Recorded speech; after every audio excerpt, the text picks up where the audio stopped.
Welcome everyone to our Albany City Council meeting, and this is our town hall meeting that we're having. First time that we're having this type of venue, and I want to thank all of you for coming. Our first order of business is pledge allegiance to the flag, and would you like to join us? I pledge allegiance to the flag of the United States of America and to the republic for which it stands, one nation, under God, indivisible, with liberty and justice for all.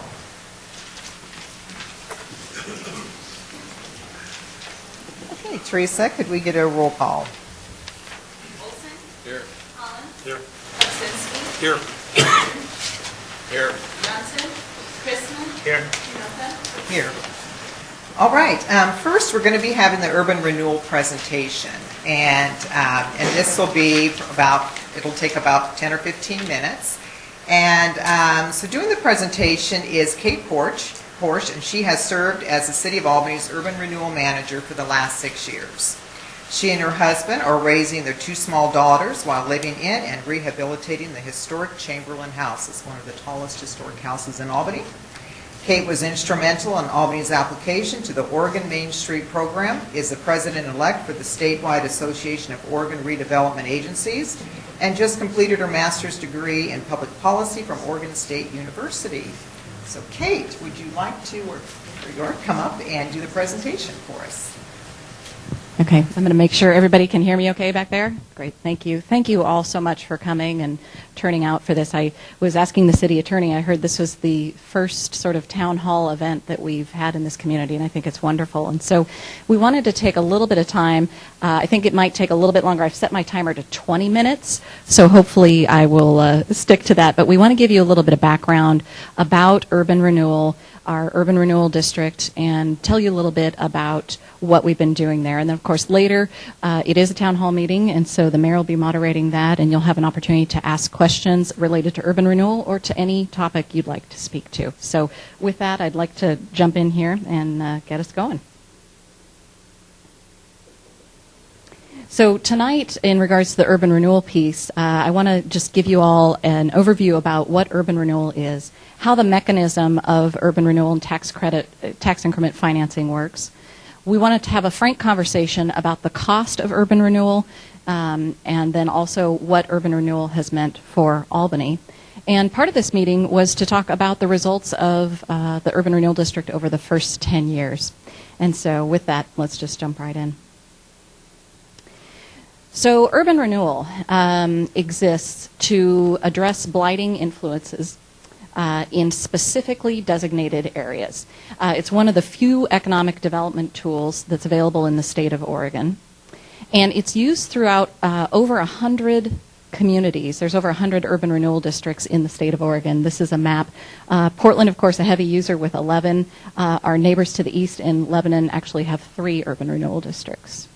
Urban renewal provides a financing mechanism to implement specific city plans and remove blighting influences. It uses property taxes, an increase in property taxes, to fund projects in the area. And we're going to talk a little bit more about this. When you all leave tonight, you can be experts in urban renewal and impress your friends. Okay, so Albany's use of urban renewal, you're probably all familiar with the Cara area here at the bottom. That's our current urban renewal district. But a lot of you may not know we've actually had 2 other urban renewal districts. There was the Albany Redevelopment Agency. This is actually a map from the 80s. That was an agency that did some work related to areas around the mall and infrastructure in the industrial area. It shut down in '97. And we also had, for a brief time, the Oak Creek Urban Renewal Area. This was a renewal district that was set up to aid in the PepsiCo deal that was in South Albany. It was shut down because Pepsi went away, and so we didn't need to continue moving forward with that. Okay, so we got to get a little bit here into the nitty-gritty of how urban renewal works so y'all can understand then what the impacts are. So tax increment. Tax increment is the funding mechanism that urban renewal uses to fund these projects in a community. And so I've got a neat little graphic here to help you explain, to help understand. So in any community, you have a total tax rate of property taxes that you pay into these taxing districts. When you create an urban renewal district, what you do is you take a measurement of the assessed value of all the properties in the specific area that you're looking at and measure what that value is. That value, this beginning assessed value, is called the frozen base. Now, as we move forward through time with the urban renewal district, that frozen base, the taxes on those assessed values of the frozen base, are going to continue to flow to the taxing districts. So, of course, for us, our taxing districts are the county, the city, the school district, and the community college. What urban renewal does, though, is as there is an increase in that tax assessed value, it's just the increase above the frozen base, this area in blue, that percentage that flows to the urban renewal district. Now, the idea of this is that we are using this money, the blue, to put into projects, and that at the end of the period, when the urban renewal district shuts down, we will have a higher assessed value in the area, a more livable community that's better for everybody, including all the taxing districts. So that's the fundamental mechanism of tax increment. Now, I want to spend just a brief moment on this. I get this question a lot in the fall. Folks call me, they get their property tax bill. Perhaps they live in Benton County, but they're a resident of the city of Albany, and they say, hey, I've got this line item here that says urban renewal district.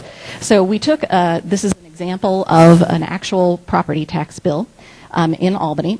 So the first column is what you would see with urban renewal, and you can see here there's a little line item that says Albany Revitalization Area.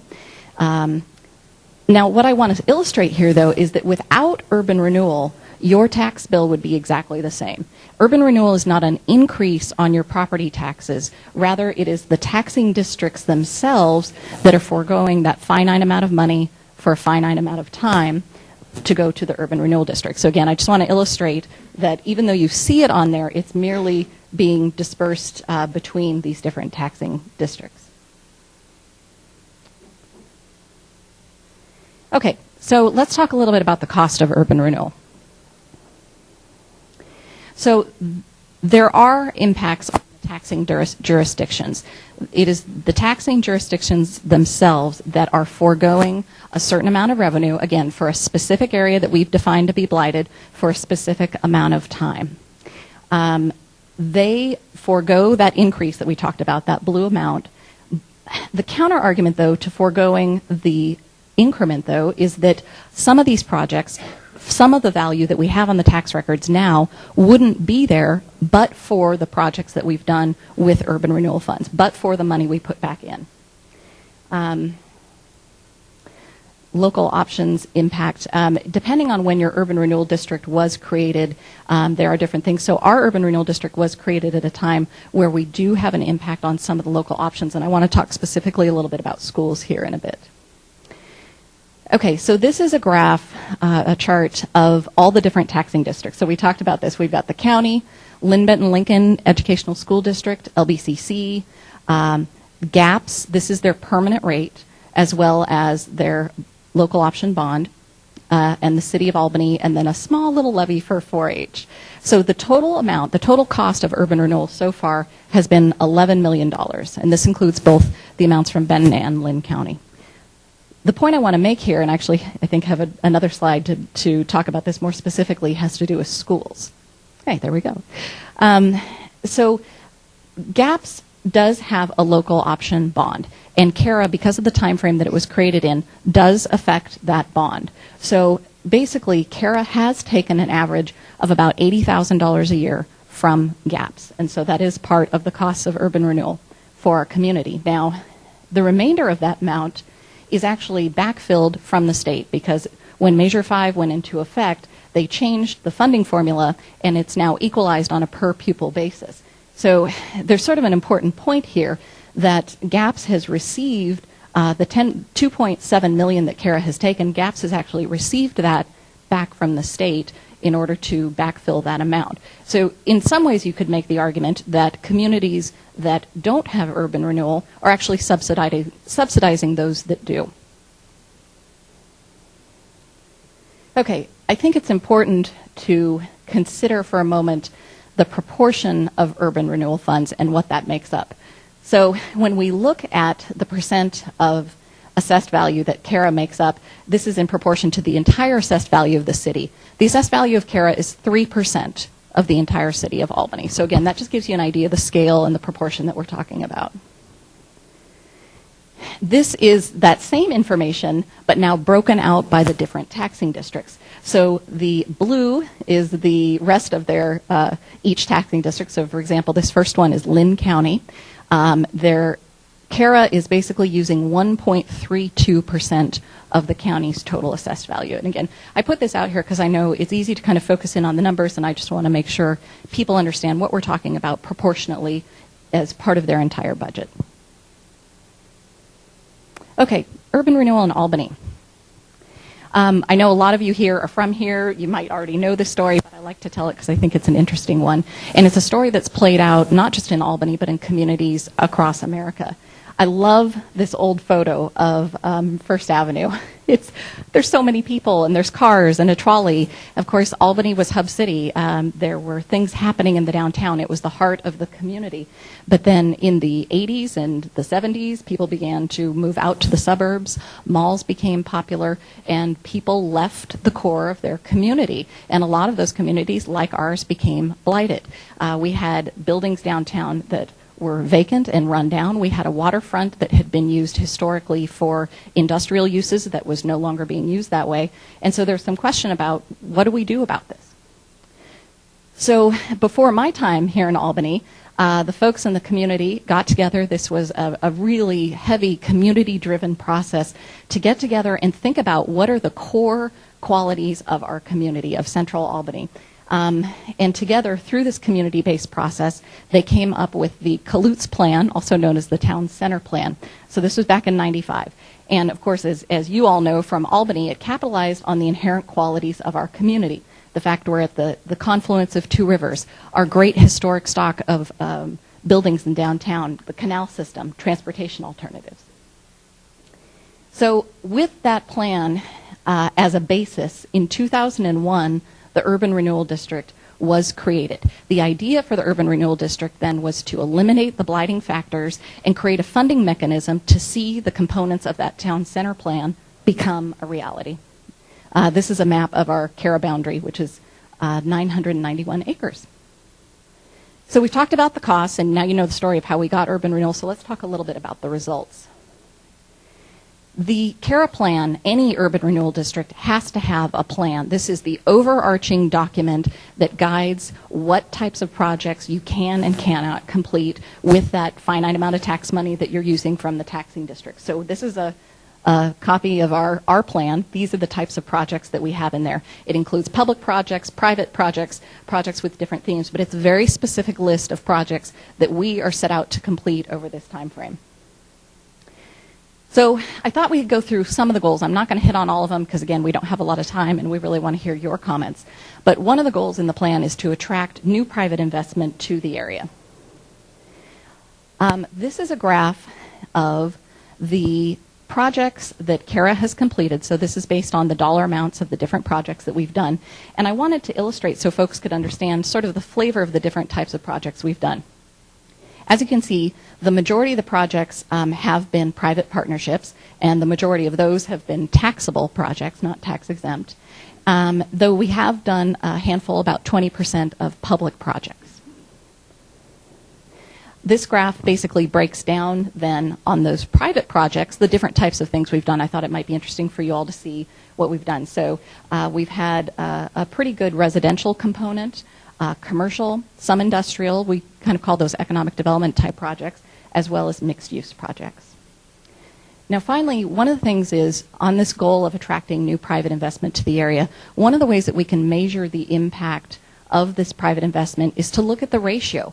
We are putting public money into these deals with this tax increment financing, with the tax dollars. What are we getting out of it on the other side? So this graph illustrates, so far in these public-private projects, Cara has invested $10.2 million. In return, though, those projects, which the applicants have to indicate and prove to our policymaking body wouldn't happen without our money, those projects, that $10 million has leveraged over $74 million in private investment in our community. So for us, that's worked out to a ratio for every dollar of public dollars, we've leveraged $7.30 of private funding. So again, in terms of enhancing the value of private investment, wanted to talk a little bit about those economic development type projects. We've done just a handful of these. Here's a couple photos to illustrate that, Hydration and Viper Northwest. We've done 5 of these economic development type projects. Our investment in these projects was about $510,000. That $510 leveraged $2.1 million in private investment. A lot of these were rehabilitation or new construction of buildings. Some were large pieces of equipment.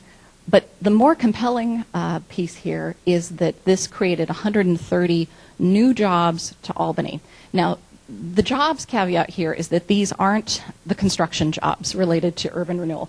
These aren't waitress jobs. These are just the jobs related to these 5 economic development projects. That ratio then works out to $1 of public investment for $4.16 of private. Okay, another one of our goals in our plan has to do with our historic districts. It's sort of the core of our city. So far, CARA has engaged in about 82 historic preservation projects. We've invested $4.3 million and leveraged $13.3. Now, the ratio on this is a little bit lower. Being a historic homeowner, I can attest to the fact that sometimes these projects can cost more as you get in and find out there might be something more to do, or the rehabilitation of existing structures can be more costly sometimes than new construction. So hence the lower ratio. And again, these project types have taken on exterior work, storefront rehabilitation, things like that. This is an example of a building on First Avenue that used to look like that, and now, thanks to a partnership with Olivetti's, looks like this and has great businesses in it that are doing well. Okay, another goal, provide enriching environment and livable neighborhoods. We were just talking about this in our last meeting.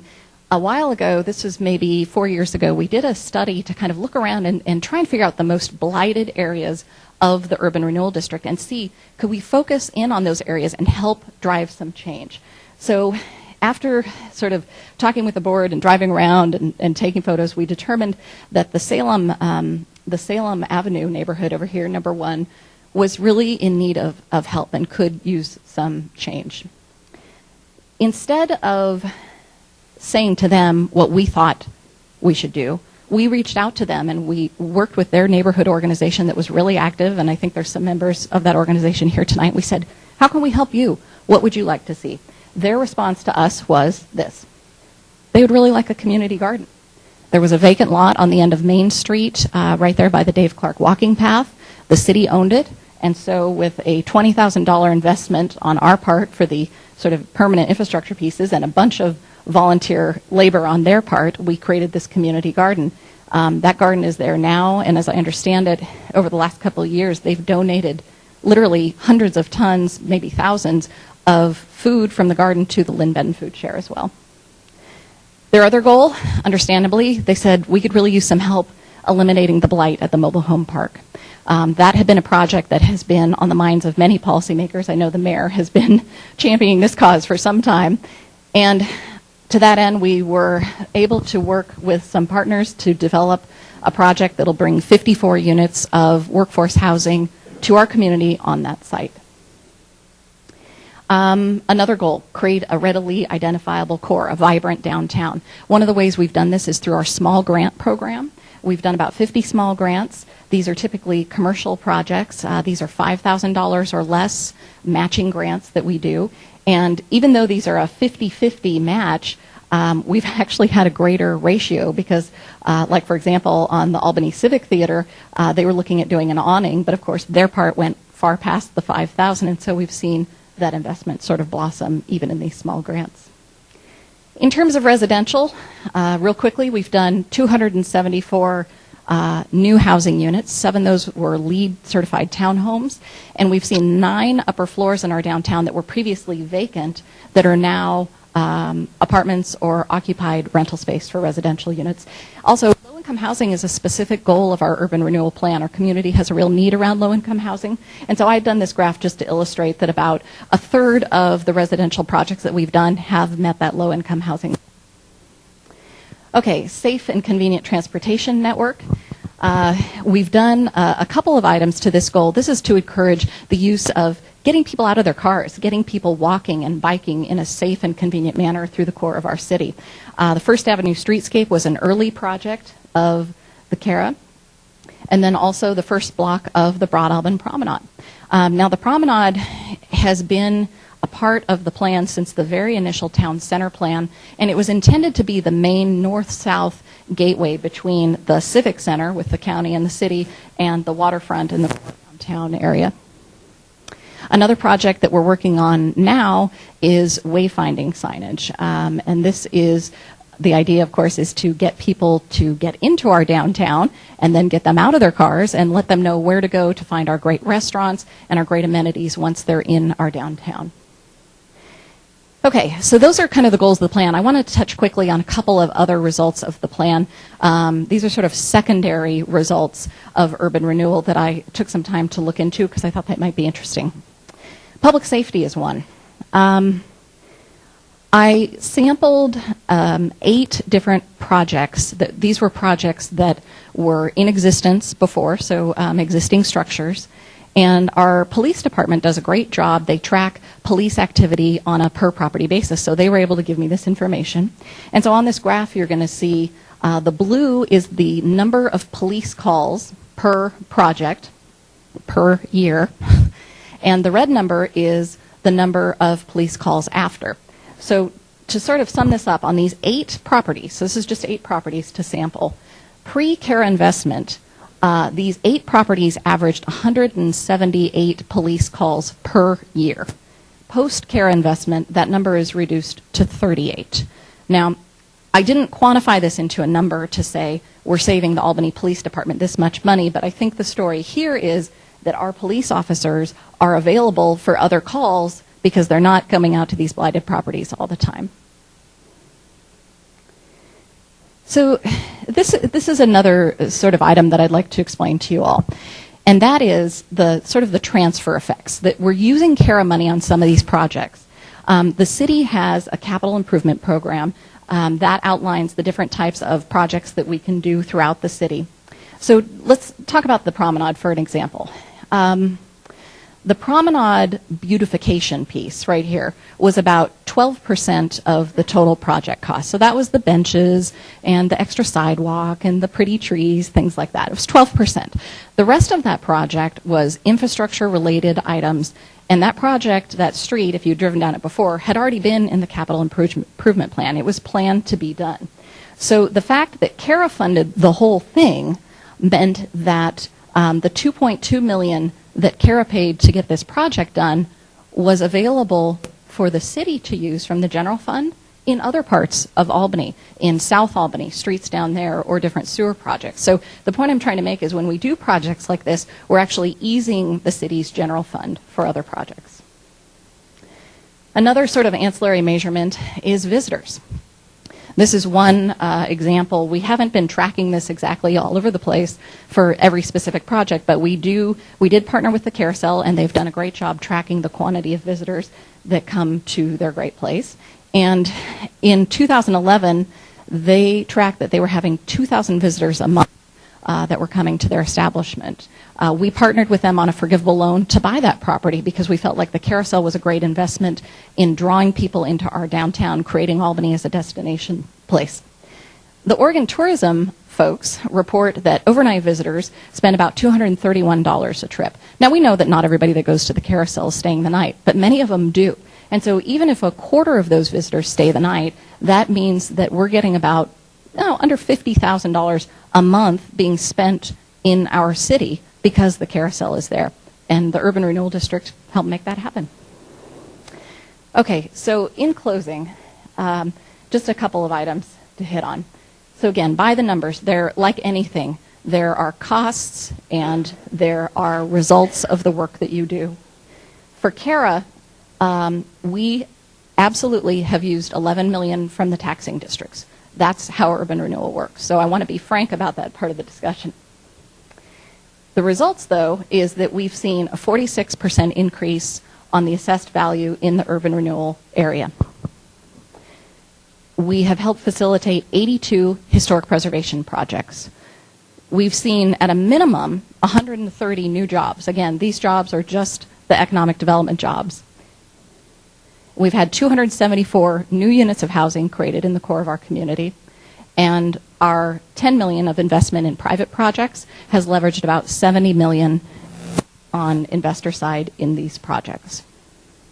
So looking forward for the next 5 years, right now we're working both at a local level and a state level on better ways to quantify. I mean, that's always a question with urban renewal, is what have you done? What have been the results? And so we feel like we need to do a better job of quantifying what about those construction jobs? What about the restaurant jobs? And doing a better job of reporting out to the folks in Albany as well as the folks statewide. We are working on, and we're just, a half an hour ago working on a stronger policy framework, sort of a decision-making framework so the members of our council and advisory board can really figure out what they want to focus on over the next 5 years. Of course, the plan is our guiding document, so over the next 5 years we'll be looking at which projects to fund, and that'll be a decision for our policymakers. And then finally is the continued public involvement and transparency. I'm proud to work for a city that's won awards for our transparency, and I want to remind folks, too, that our meetings are always open to the public. They are always the third Wednesday of every month at 5:15. They're in this room, and you're welcome to come join us. So with that, I want to say thank you and let you know that we will have this slide presentation on the website and available for you. So thank you so much.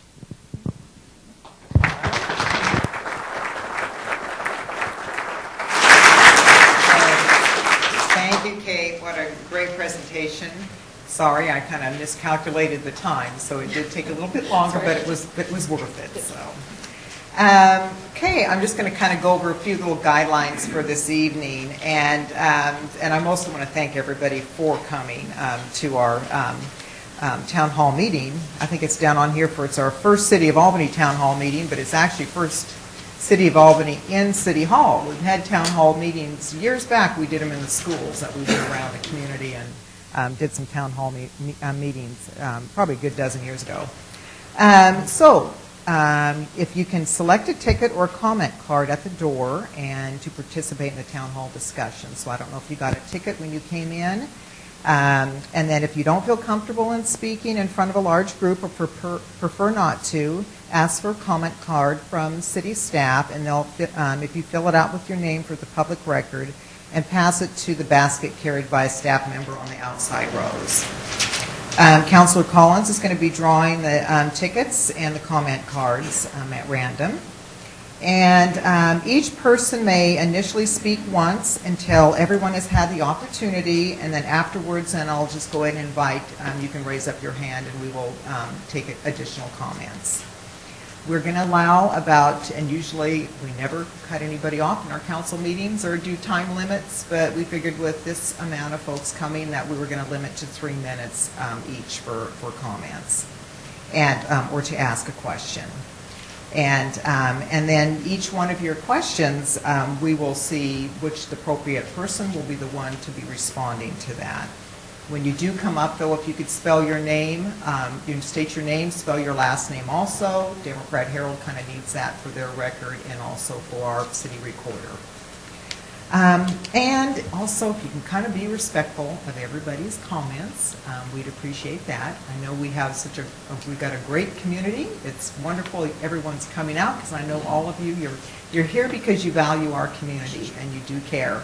And so if we can just make sure that all of us can be able to respect one another. If comments aren't kind of directed for a particular person, if they can be maybe more directed as, say, the body overall. And mostly if they're not directed at a certain staff member also. If you feel like you need to vent and you need to just blame somebody, then put it on me. So I'm willing to hear it. But we did get a few letters submitted, and the names that we have for the record is Herb Yanamoto. He submitted a nice 2-page letter. I'm not going to read them all to take up your time. Julie Hawley from the Albany Massage Center. Keith Sandberg, another long letter. Cindy Allar from Sweet Red Coffee and Wine Bistro. Mark and Tina Siegner had submitted letters, and they were all letters in support of Kara. So we just wanted that for the record. All right, that we are ready. So who's got the tickets? Or okay, Alexa. Yep. You mentioned people coming up to the front, but I think Wes is going to be walking around and handing the microphone to people Right. in the audience. Yes, the microphone will be coming to you when your number is been drawn. This microphone here is only for just picking up sound for KGAL. So there's your first. Ticket number 630201. Last three, 201. 630201. Okay, Matt. Well, my name is Matt Bennett, B-E-N-N-E-T-T, and I can speak to the restaurant stuff, but that's all that I do is restaurants here in town. My wife and I own 3. They're all on First Street, and we've had varying levels of interaction with Kara. On the last one that we did was First Burger, and that one got the most Kara funding. Whenever you build a restaurant, there's a question on who pays for the hood. It's very expensive. It kind of stays with the building. So once a landlord decides that they're going to put in a restaurant, it's going to stay there because it has no value anywhere else. They're very expensive, and so we had our negotiation. Obviously it was a good negotiation. I'm sitting next to my landlord, but it's always who's going to pay. And so we were able to split it down the middle between the two of us and share that expense with Kara, knowing that, and my goal is, in any project, is looking past the current project, what's going to happen in 10 years, 20 years, 50 years. Restaurants are notorious for failing. I've had 2 that have failed. I've got 3 that are going well. With that, the project is still there. It's not necessarily, it doesn't have to be a First Burger. That building is improved for whatever restaurant goes in. It doesn't matter if it's Sybaris, First Burger, Vault, Clemenza, Boccarini's, or Sweet Red. It's the building itself is improved. Whoever is in there will get that improvement, and the town will benefit from that and having the restaurants actually taken care of. Because pretty much everywhere it needs to have restaurants on some level. That's my the only thing that I have on that actually is just they need to be there. The costs are prohibitive in certain areas to do that unless you're going to just bury money generationally. With that said, have I agreed with every Kara project? No. Do I agree with every dollar my wife spends? No. Is it a good fit? I think so. And so that's pretty much all I have. So. Thank you, Matt. Thank you. Okay. 96. Hello, Jim. Last name is Engel, E-N-G-E-L. First is James. And I get to respond to the hand that feeds me at the present time. Basically, I have my reservations about Kara. I would like to see some kind of a limit put on its yearly funding, a budget of some sorts, and not just randomly keep bringing money in and putting money out. That's not in favor. And I might address to Ms. Porsche. Are all Kara members city residents? Oh, yes. Do we know for sure? it's a requirement. Okay. In city All right, limits. that's fine. I agree with that. The second thing is, where can I find a listing of the first project to the last project? If you open my checkbook, you can see what I spent my money on. Where is that listed at?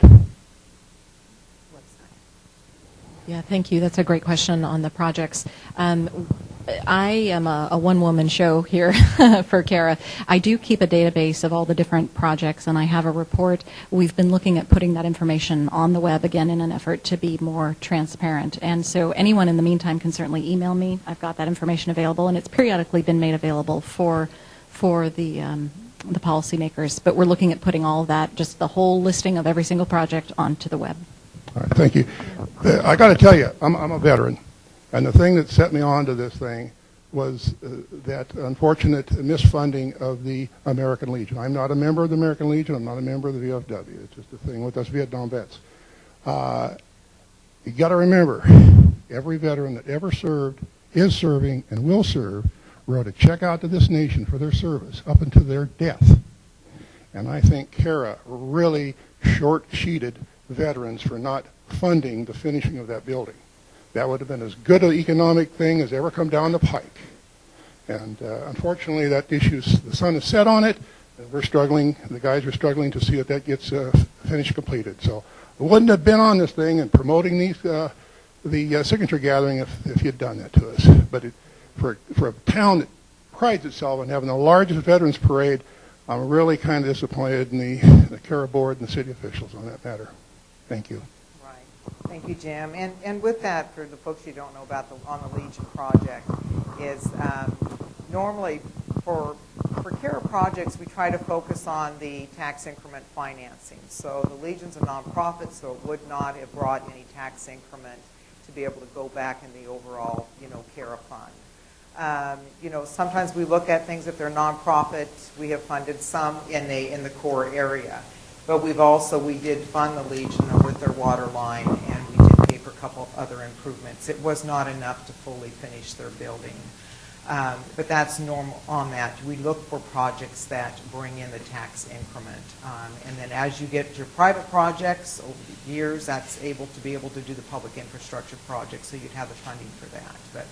But like Jim or anyone, if you ever do have questions, I'm willing to sit down with you, talk about the program. Kate is, staff, we're willing to sit down and talk to any counselor, would be willing to sit down and talk to anyone over the project. So on that. Okay? Thank you, Jim. Yeah. Why don't you take the first comment card and we'll go back to the tickets. Okay. Question. It was not just the beautiful historic buildings and friendly neighborhoods that attracted us to Albany in 2007. It was the fact that renewal projects were ongoing and visible in the downtown core. Urban renewal encouraged us to invest our time and money in commercial and residential properties here. Urban renewal shows that citizens care for their past and their future, and it was that caring community that we invested in. Please join us in supporting CARA and keeping downtown Albany alive. Thank you, Pam Windleshaw. Okay, all right. Thank you, Pam. So great comments. Next ticket is 197. Okay, Bill. And Bill's used to speaking at our council meetings. My name is Bill Root, R-O-O-T. I'm going to talk about something besides CARA, Okay. if that's okay. Yes, Before I start, a couple of comments. I think this is a great idea. Obviously, you've got a good turnout, something that we should continue to do in the future. The other thing is Councilor Chrisman has announced that he's no longer going to go back for another term. And I just want to say that Councilor Chrisman and I have not always seen eye to eye, but I appreciate his comments and candor, and he's done an excellent job for the city. Thank you, Jim.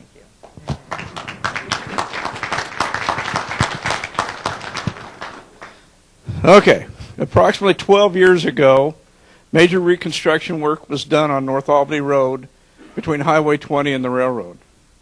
This included some fill, realignment, adding a second left turn lane at Highway 20, curbs and gutters, and bike paths. They added sidewalks along both sides of the road except for one small section of road north of Hickory and west of North Albany Road. This little triangular-shaped piece of property is owned by the city. They decided to leave it natural. Instead of cutting down trees to make room for the sidewalk, they left the trees and made a meandering gravel path through this one small section. The reasoning behind this decision was to not disturb the section of property, but to leave it natural. Earlier this year, I received a notice from the planning department that the city would be cutting down some of the trees in this section to make room for a park and ride station and bus turnaround. I was assured at that time that the city would preserve as many of the trees as possible and would cut down something less than half. I believe the number is 48%. Recently, I received notice that the city intended to add some fill to this area. I'm objecting to this plan on 5 different levels. Level number 1, I object to the removal of the trees. This area was left natural 12 years ago, and nothing has changed since then. Trees add significantly to the air that we breathe, a cooling effect on the temperature near the forested area, as well as the natural beauty. I object to the adding of fill in this area. The amount is small, and the impact will also be negligible. However, the accumulative impact of adding fill in the floodplain area is not insignificant, and this will add just another piece to the puzzle. I object based on the cost of this project. It does not matter if funding comes from federal, state, county, or city funds. The bottom line is that all of us in this room will have to pay for this project in the future one way or the other. There are other more pressing needs than this project. I object that this project will even be used. 3 minutes are up. Getting close? I'm almost there. Okay. Will people living in North Albany drive down to the park and ride station, park their cars, and wait for minutes or hours for a bus ride to LBCC or Corvallis? I doubt it. Objection number 5 is alternatives. Has the city researched if the project is needed, and is that the best place for this park and ride? There are other alternatives nearby. There's a section of the Hickory Village that is almost never used because there's no buildings in front of that parking area. There's also a gravel parking lot right across the street where it's only used twice a year. Once it's a fireworks store for the July 4th time. The other one is at Christmas time. It's used for a tree lot. I think that the city could probably come up with a plan to use one or the other of these and determine the feasibility. Go ahead and make your park and ride at one other place without having to cut down all the trees and adding fill, and decide whether or not it's actually going to get used. Okay. All right. Thank you. And Thank you. I know that project has been in the works for probably a decade now. Yes. And so with the tree removal, I don't know if Councilor Collins, since that's your ward, if you've been up on that project or not, but we can get back to you on it. Bill. I've not seen the final construction drawings. I do know that that property was actually bought with the idea of a park and ride in place. Previously, the private property owner cut down the substantial number of the trees that were originally on that site. And it was in the late 90s or early 2000 when we picked that up as that large triangle for the purpose of a park and ride. Okay. All right. Next ticket is number 213. Okay, 213. 213. Are you waiting to not? Oh, this, Brock. Hello, my name is Brock Bursey, B-U-R-S-E-Y. I am currently the commander of Albany Post 10, American Legion Department of Oregon. Thank you. I want to talk to you guys about something different than our building, although we've had a lot of adversity and struggles and stuff throughout the year. I want to talk to you about what we've done this year. Starting with our oratorical contest, I don't know if a lot of you know a whole lot about our oratorical. What we do is we have children that talk about the Constitution and the Bill of Rights. And they compete for scholarships. Well, of the 2 individuals that we put forth this year from our post, Jessica Glasser not only won area, state, she also went back to national to compete for a $15,000 scholarship and placed second place national in Indianapolis, Indiana. The boys and girls for Boys and Girls State, we were able to send 10 boys and 5 girls to Boys and Girls State this year. Of those individuals, 2 of the boys and 2 of the girls were picked to go back to Washington, D.C. to represent not only the state of Oregon, but also the city of Albany.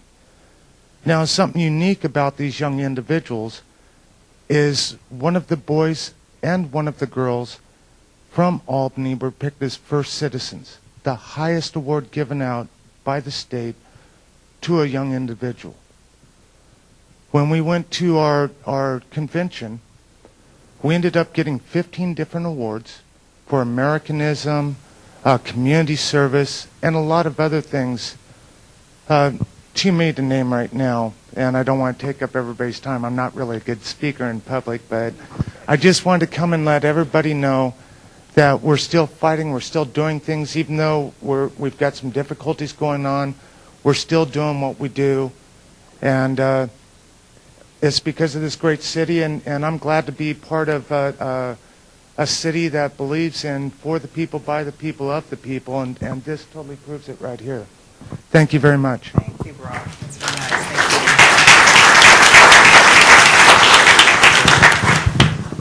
you. Okay. We have another written comment. I would like to see the Broad Albany Promenade completed in order to maintain the continuity of the street's rehabilitation. Also, the sidewalks along 3rd Avenue have become hazardous to pedestrians and need to be replaced. Without CARA, those sidewalks will continue to deteriorate with potential harm to Albany citizens. Russell Shaw. Okay, thank you. Yes, it is a bad section of sidewalk along there, so yeah, thank you. Okay. Next number is 204. 204. Okay, Oscar.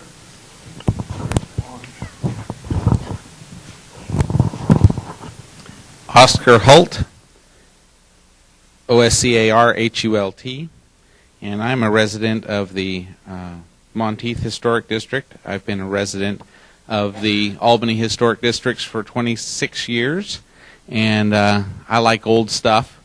So in anticipation of this meeting, I dug out my copy of the plan and took a look at it, and Kate did a great job of updating everybody on what the history of the project, CARA was, but I thought it would be fun to go back and look at the town center plan just a little bit.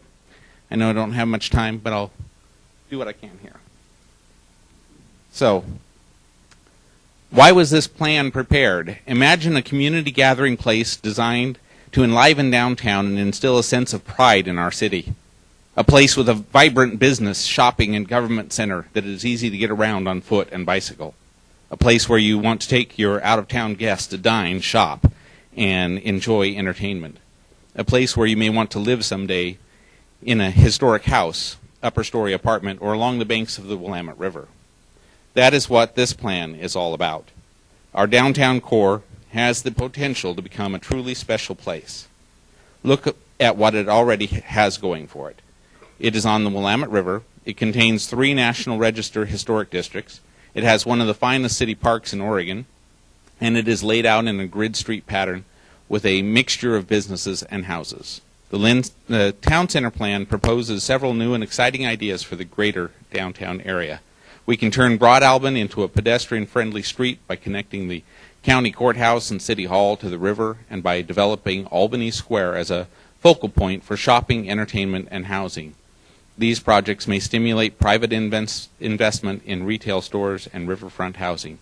We can take one of our unique features, the canal system, and turn it into a bicycle and pedestrian way throughout the town center area. Key features. The town center plan would create a readily identifiable core that is unique and vibrant. The plan's fundamental components include Albany Square, Broad Albany Promenade, Retail Entertainment Center, Civic Center, Canal Esplanade, Transportation Center, and riverfront housing. The Broad Albany Promenade would be anchored at the north by Albany Square and would include active public spaces along the Willamette River. Strategy. The successful revitalization of Central Albany will require the public and private sectors to join forces to reinforce private sector confidence in the study area, in particular the downtown, and to stimulate development in the city may initiate a set of public improvement projects to make the downtown function more efficiently and look more attractive. the city can be the catalyst and create an environment both physically and regulatory that will encourage private investors to build housing and businesses. So along those lines, I don't know if I've been looking down, so tell me if I'm over time. I don't want to. It's time. So It's time. a few more. Well, Yes? Uh-huh. that's all I wanted to say is that this plan has been doing exactly what it's supposed to be doing, exactly what it was supposed to do, and we are all benefiting from it. Great. Yeah. Thank you, Oscar. Yeah.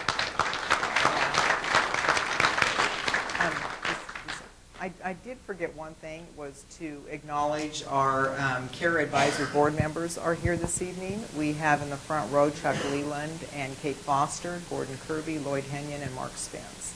So I do want to acknowledge, and they're here too in case there's any sort of certain questions they would like to comment on. So, okay, next.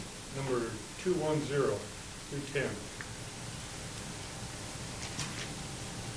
10? 210? No. Yep. Tom?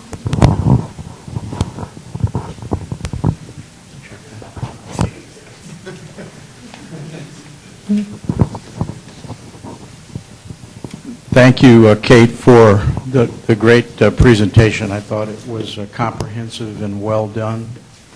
I don't think it put any kind of spin on it. I thought it was very factual, and I appreciate that.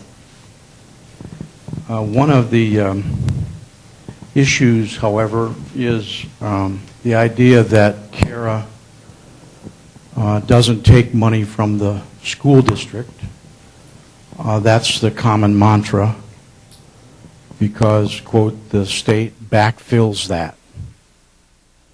Well, the cumulative effect of the backfill that we taxpayers have to pay for all the urban renewal districts that take money away from their school districts is $72 million. And the state doesn't print that money. Taxpayers pay that money. And so the idea that not to worry, we don't really take money from our school district really isn't true the way I look at the numbers. I'm sorry? Yeah, sorry. Tom. Yeah, I thought I was Don't last name. introduced, but I guess I wasn't. I didn't say Tom this. Courtier from North Albany.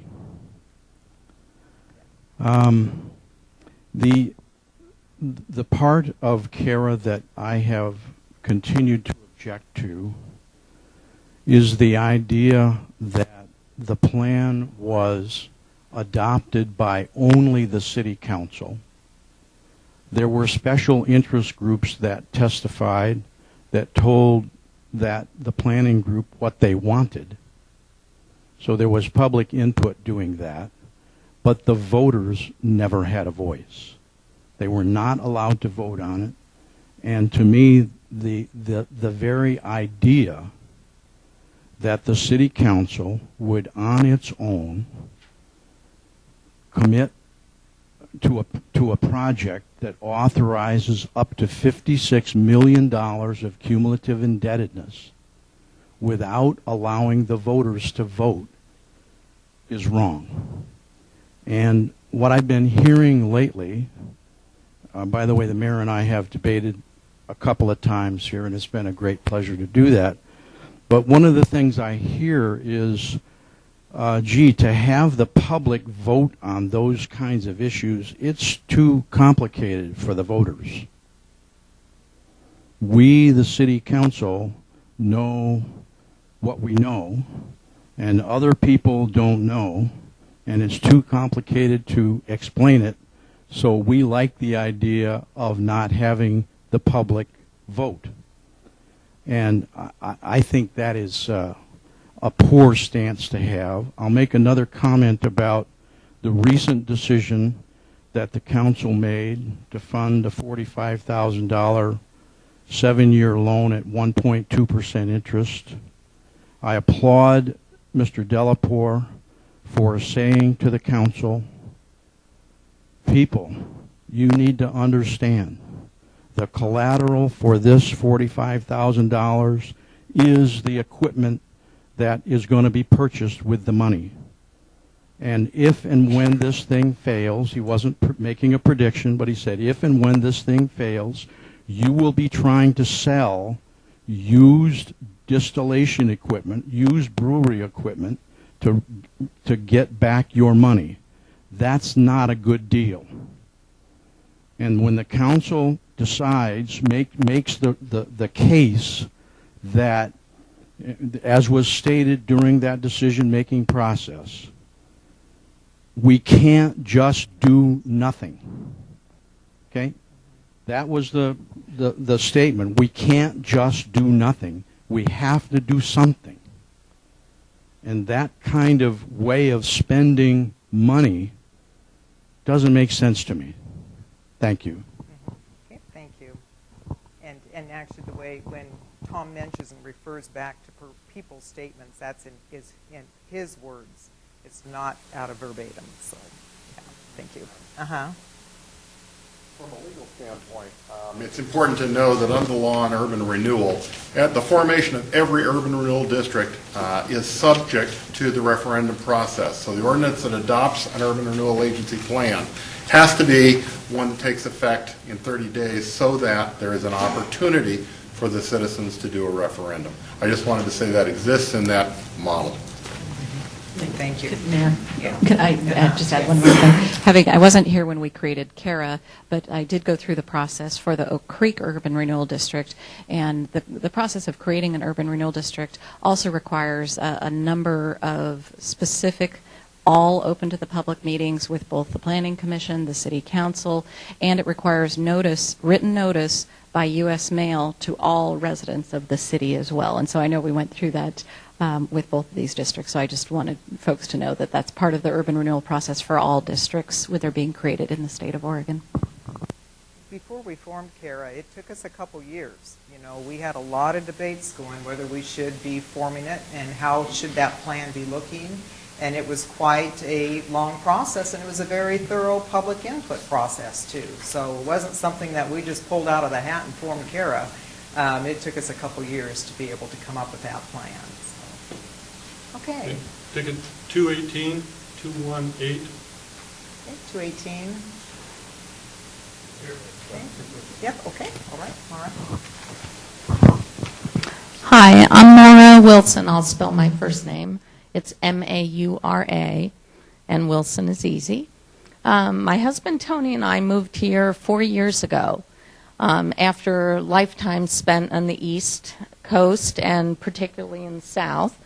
And we came because of Tony's job, and we, over a period of 2 days, looked at over 30 homes in Albany, Corvallis, and Philomath, because Tony's position is in Philomath. And we ultimately settled on Albany. And we bought a beautiful historic home. People know it as the Big Yellow House. It's big and it's yellow, and it's on the corner of 7th and Broad Albin. We've never lived in a downtown. We'd always been in suburbs, and it's a whole new way of life. And shortly after moving in, Tony said, we live in Mayberry. And in many ways, not all, we are not total idealists, it's not Mayberry, but it's a beautiful community. And we walk downtown to the library, to the restaurants, to the movie theater. We ride our bikes. It is an environment that I never knew existed before I moved here. And we have a lot of friends that we've made here who've lived here, some their whole lifetimes, some 15 years, 20 years. And when we, sorry, what? 1 minute left. 1 minute left. When we sit around and we talk about Albany, and they share photos or stories about Albany 20 years ago, Albany 15 years ago, Albany 10 years ago, I look at these photos and hear these stories and think, why did you stay? Because what I see that was the past is not a place that we ever would have chosen to settle in. And I as I walk through the streets, I see the signs, and I read, and I'm trying to learn, I understand that Kara has been a huge part of revitalizing and making this community one that we would not have chosen to live here had it not been for their efforts. Thank you. Thank you, Mara. Yeah.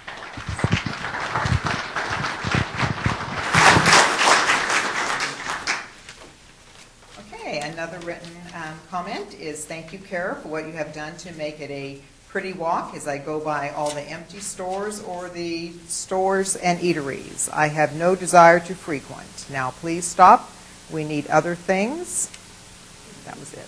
So no name, and actually please try to put your name down so we have it for the record too. But thank you for the comment. Number 207, 207. 27, Wendy?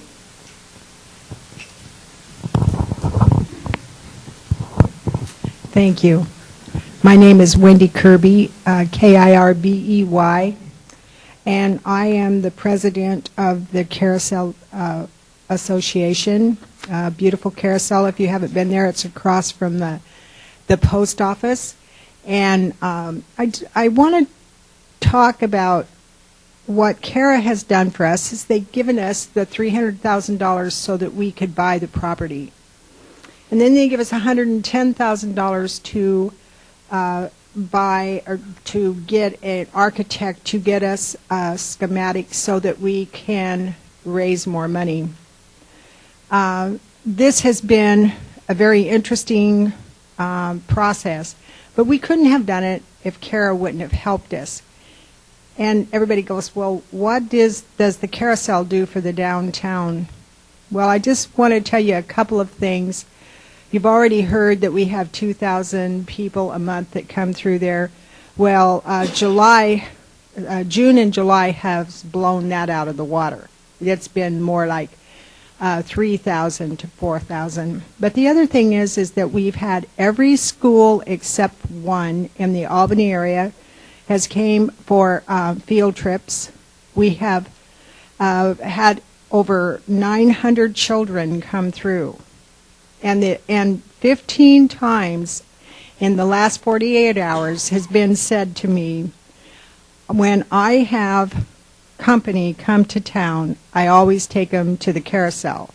And now we're having them say, oh, we've been here 3 times. We come here every year, and this is one of the places that we come.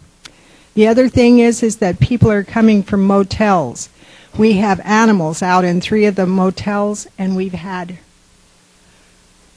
I don't know, 25 or 30 people in the last 3 or 4 days have come and said that they stayed in the motel and said, what can you do here? And they've seen the animal, and they came to the carousel. Kara hasn't done everything right. I would like for you to show me anything that has been perfect. This is not a perfect world, but for the most part, Kara has been, we wouldn't have that property if it wasn't for Kara. We needed that little jump start. Now, the project is probably going to be around $8 million, so the portion of what Kara is going to give us is a small amount, but it's that little seed money that you need to do it. So that's what I have to say. Thank you. Thank you, Wendy.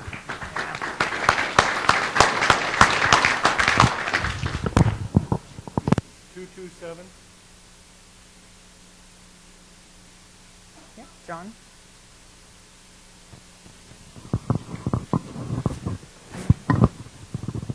Hi, John Robinson, R-O-B-I-N-S-O-N.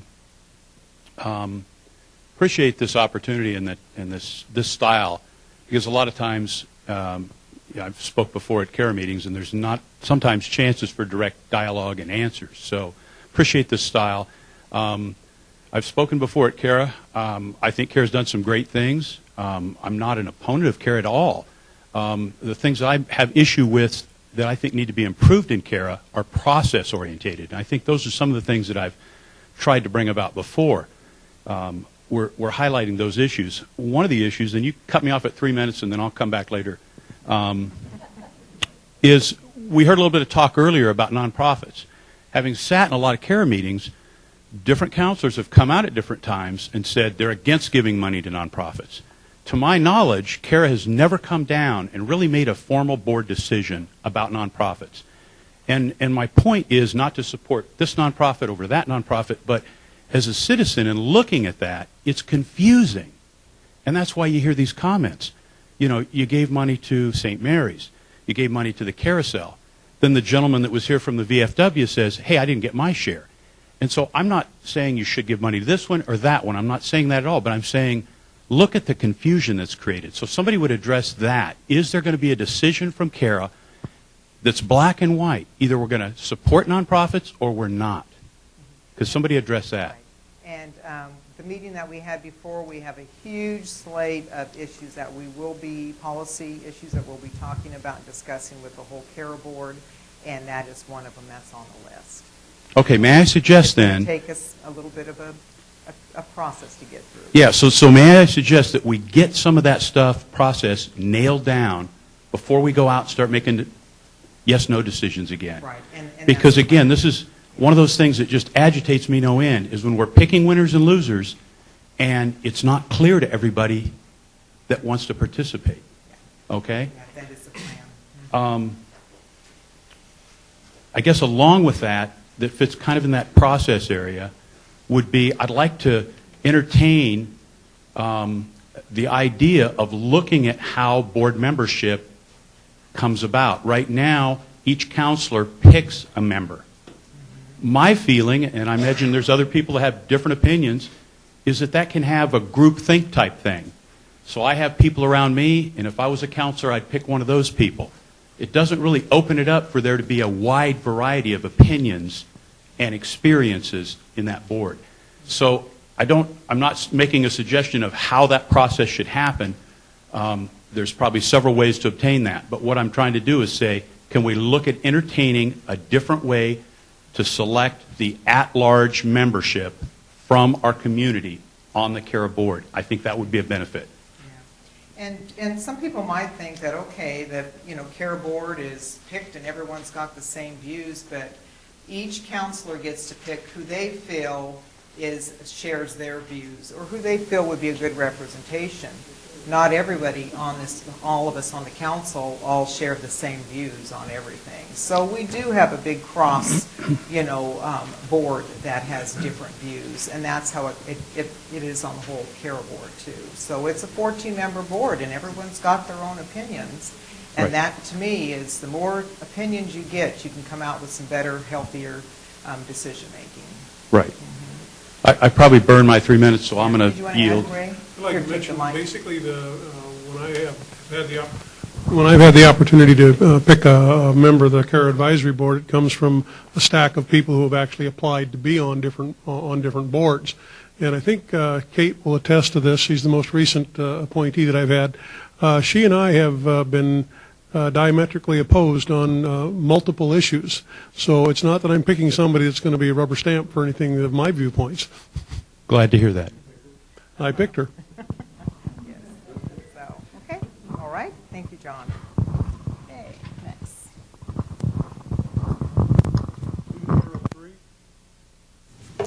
Okay, Joe Ray. Good evening, Joe Ray Perkins, J-O space capital R-A-E Perkins. Okay, so I was writing down my list of issues frantically here so I can kind of make sense.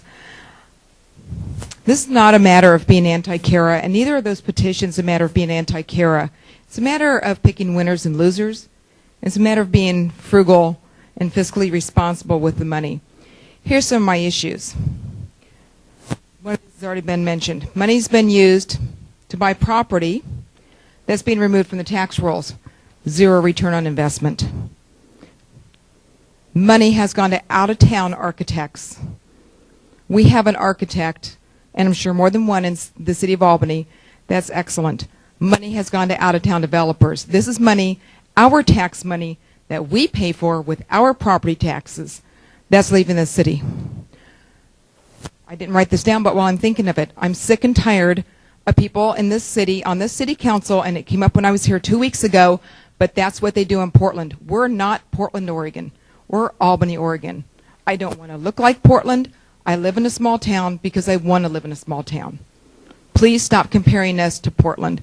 Why are we using George Crandall? He's an urban planner out of area. Thousands upon thousands of dollars has gone into his hands out of the city.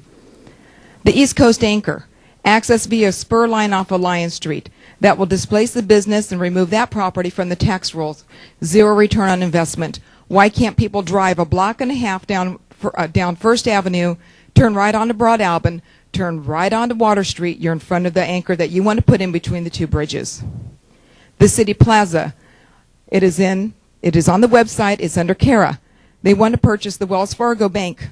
That removes a very high valued, probably one of the highest taxed properties in the city, especially downtown, off of the tax rolls, to put in a city plaza. Why? You have a courtyard right out here that's hardly used. You've got the county courthouse right there that's hardly used. We don't need another city plaza. Rumor has it, Eagles, and it's on the plan for a parking lot. There's parking behind the old J.C. Penney building. That parking lot's falling apart. It's ridiculous. So are the alleys behind the buildings. Those need to be taken care of. But you know what? Whoever owns that property, that's their responsibility. It's not the city's responsibility. And to hear that people have owned these properties for 5, 10, 20, 30 years, and they have let them go into disrepair, why are we as taxpayers taking care of it? None of you are going to come to my house and take care of my property, and I wouldn't expect you to. That's my responsibility. We're property owners. That's the responsibility. When you buy a piece of real estate, it's your responsibility to maintain it. It's not the responsibility of everybody else's. Sidewalk. For some strange reason, and this is probably one of my biggest complaints that I have, we're responsible for the sidewalk in front of our home. If the sidewalk cracks due to the trees that are planted and somebody trips and falls, we get sued, not the city. But yet the city downtown wants to replace the sidewalks that are owned by private property owners, and that is not right. Okay. Thank you. Joe Ray.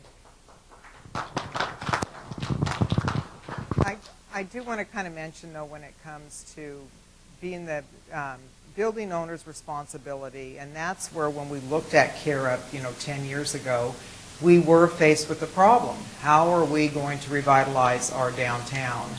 And actually, as many would remember in Albany, it was a very lively downtown, in the 50s, 60s when I was a child. But we let the free market take control over the downtown, and look what happened, is our downtown became very blighted. So as many people don't want to hear this, to government to step up to the plate, to make it happen, to revitalize it. It's the only tool we have as a city to revitalize the downtown. If somebody can come up with another plan to revitalize it, we welcome those thoughts, and that's what we're here this evening. So if you got ideas to revitalize the downtown without urban renewal, we want to hear it. So, okay, next. Ticket 219.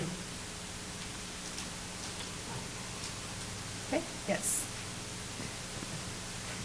This is coming. You were hiding behind a pole. Hi, my name's Heather Hill, Hill, and I own Legacy Ballet. We opened our doors in 2008, and if you don't know where we're located at, it's in what the building division called a white whale of a building. It's across the street from the Linger Longer. And in our first year, we were only in half of the building. I taught every single class myself. Didn't have any employees. And in the second year that we were open, we finished out that year with 80 students. The second year that we were open, we had the opportunity to expand into the full building, and without CARA's help, we wouldn't have financially been able to do it. We still had all the startup costs from the first year and everything. So with a small grant from CARA, we were able to purchase a second dance floor, hire 4 employees, and we just finished our last year with 250 students.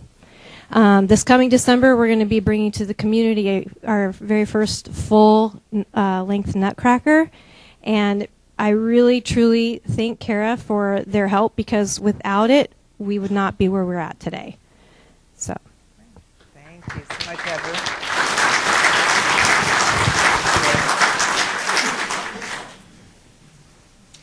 223.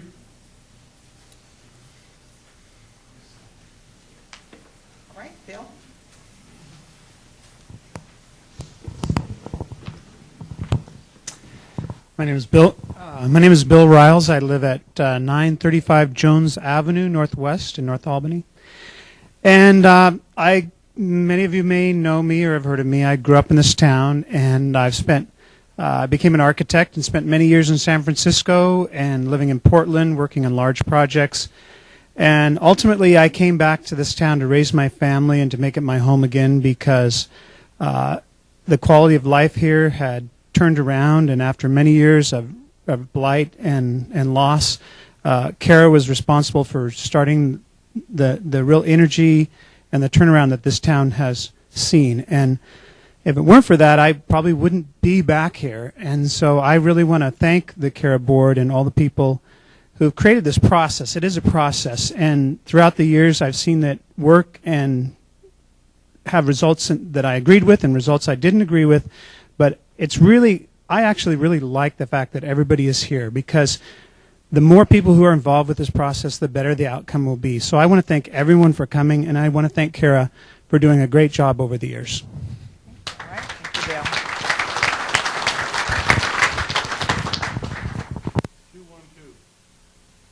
212. Yep, Mike.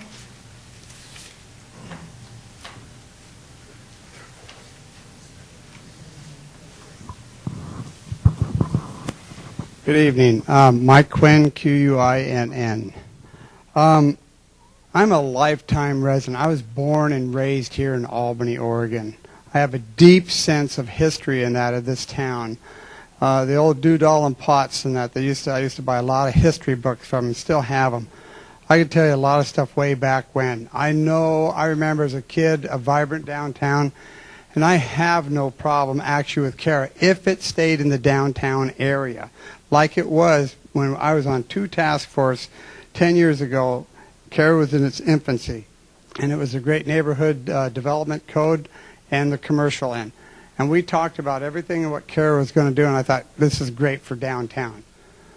But the problem of it is now it's all over town, okay? And one of the things I've been asking this council, and I've been asking the mayor for many, many years, and that is to start a task force for affordable housing. This Albany coming out of this recession right now, demographically, I've talked to Kara about demographics on residential development and stuff. We're going to have a very hard time filling the need that we're going to have coming down the road for affordable housing and low-income housing. The thing that I would like to see Kara get out of that business, because right now you have 2 major projects that marketability-wise, and I know there's a couple realtors in here, that it does not stand a chance of potentially being prosperous. And I would just like to see you, Mrs. Mayor, to form the task force that I've been asking for years, and get the people that know how to do it privately. You know, like Woodland Flats and that. That was a private potential project. You knew about it. Mr. Collins knew that we were looking at potentially doing it with private funds.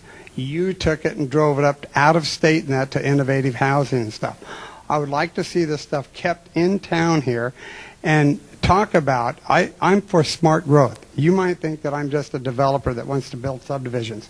Most of my projects have been infill, and I've done a substantial amount of them, tearing down houses, doing infill. And we got a lot of places in that. If you would sit down and talk to people about infill projects and stuff, you wouldn't have to be worrying about having shopping centers out by Walmart to supply the East Albany and stuff because of new subdivisions. There's a lot of space in town here, and I'd like to see you in that. Meet up with people on that, and let's do it. You've been promising it. Where is it at? Thank you.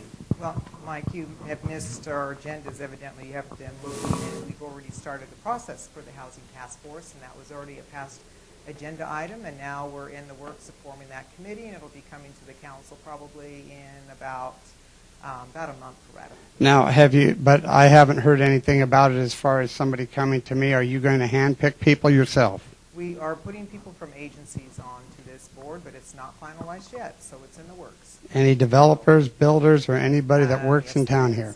So yes, it's okay, in the works. Thank you. Yeah. Okay. 222.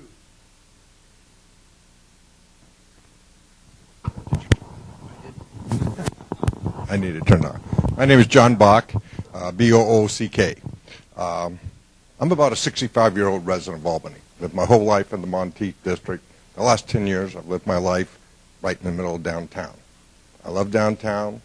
I'm very sympathetic for it. I have a prejudice for it. I think downtown is a critical factor for the survival and the improvement of the entire Albany area. I think revitalization is an absolute necessity. I think it will pay for itself. And I appreciate what Kara has done. I approve of what Kara is trying to do. There are some matters I may disagree with, but for overall, I'm proud of that project, and I approve of it. As far as what they're doing, they are not just a money lender. They are a promoter. They are a motivator.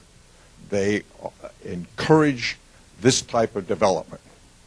And when a person applies for a Kara grant, he's just not getting money. He's getting encouragement.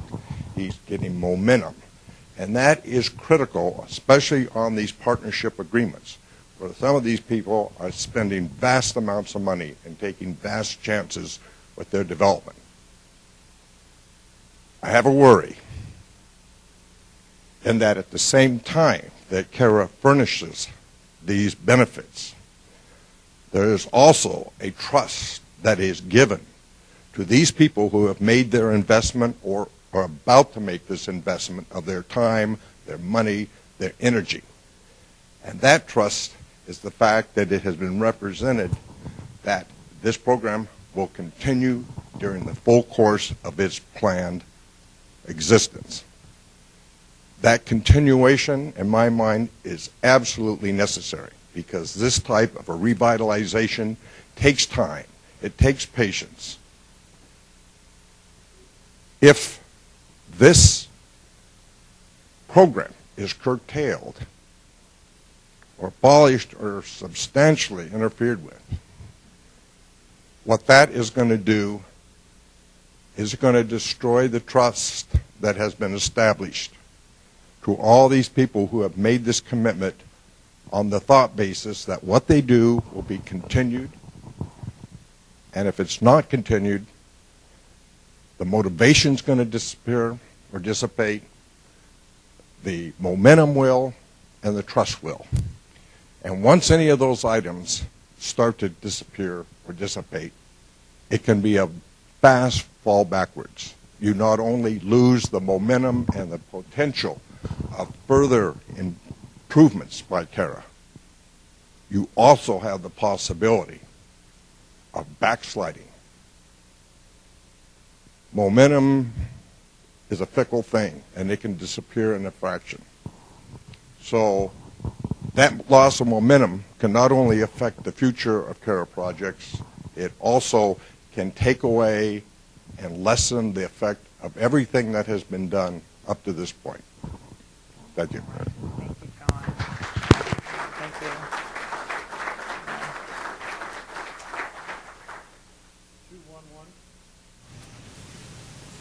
Yep, Larry.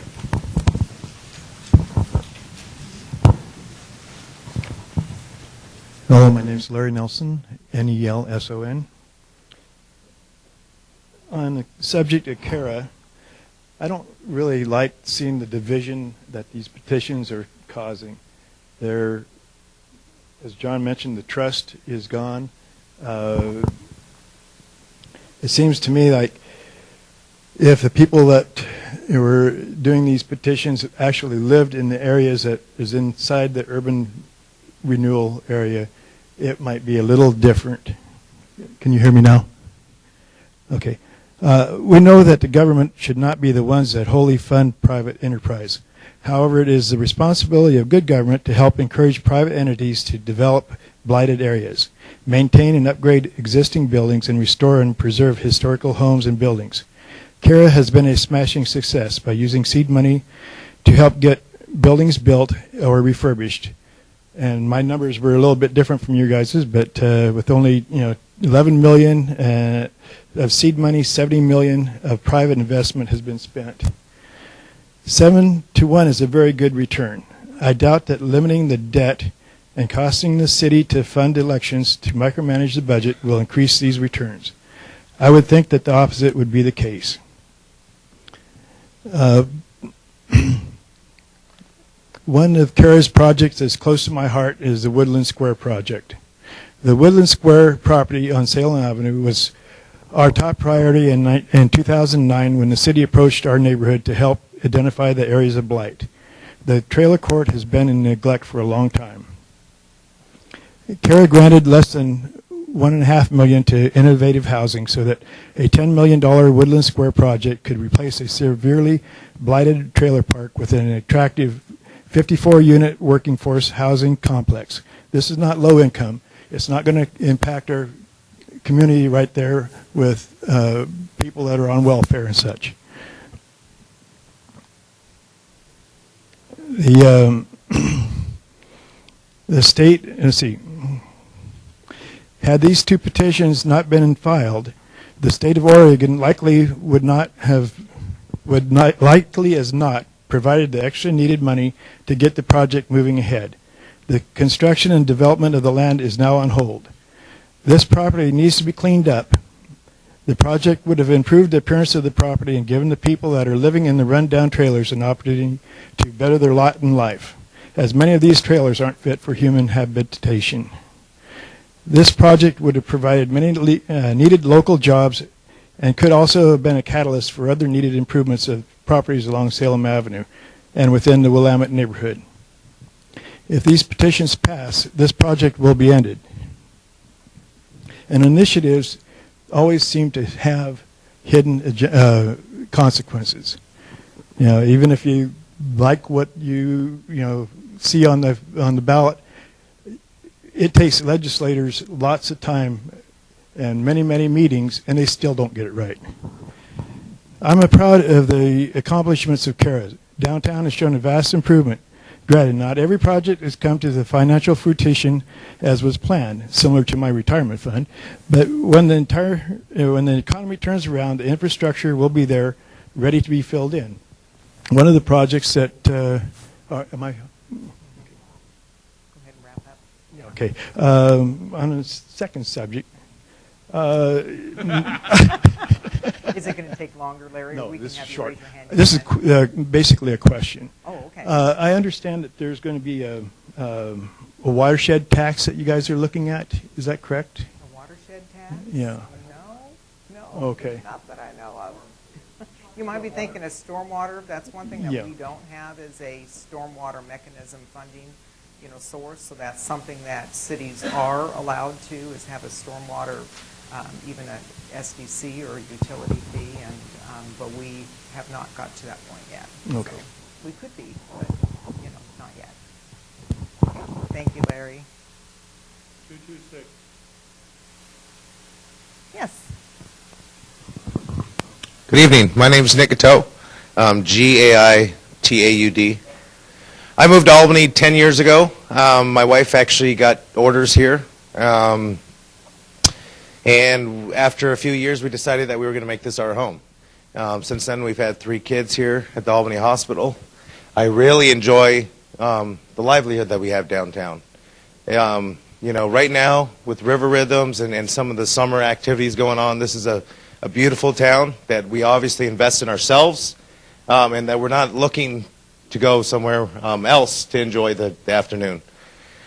I applaud the council and Kara for actually having a vision and not wanting people to actually leave Albany to go enjoy their afternoon.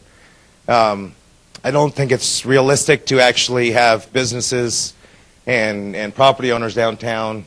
The expectation is that they're going to buy an old building, repair all the sidewalks, and make this a beautiful place to be, all on their own. This is Kara's a very important part of this town. I think that right now downtown is coming alive. The Promenade, I've heard a lot of stuff about this $1 million sidewalk.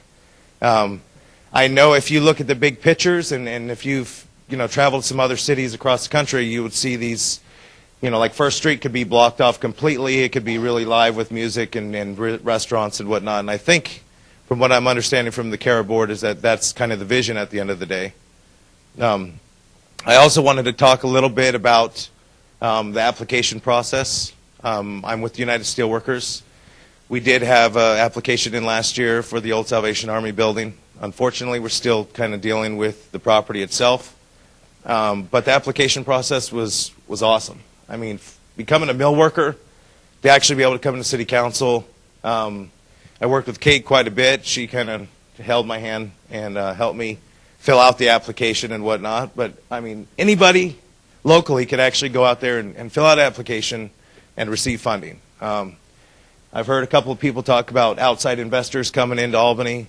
We actually have the same right, and from my perception, City Council would actually be more in favor of local people actually coming in and putting an application. So I'm definitely in favor of CARA, and I would urge our community to quit debating if we want to have a good town to live in and kind of work on the real issues. Thank you. Thank you, Nick.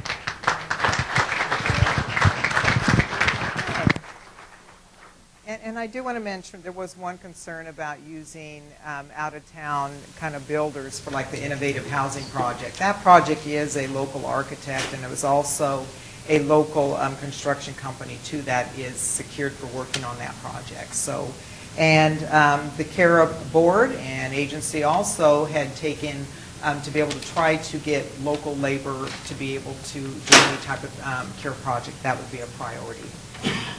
Okay, have a comment here from Robin Van Rossman. I am proud to live in a city that cares so much about livability issues. I consider CARA a huge benefit, and I'm so thankful to them for all that they do. Okay, thank you, Robin. 205.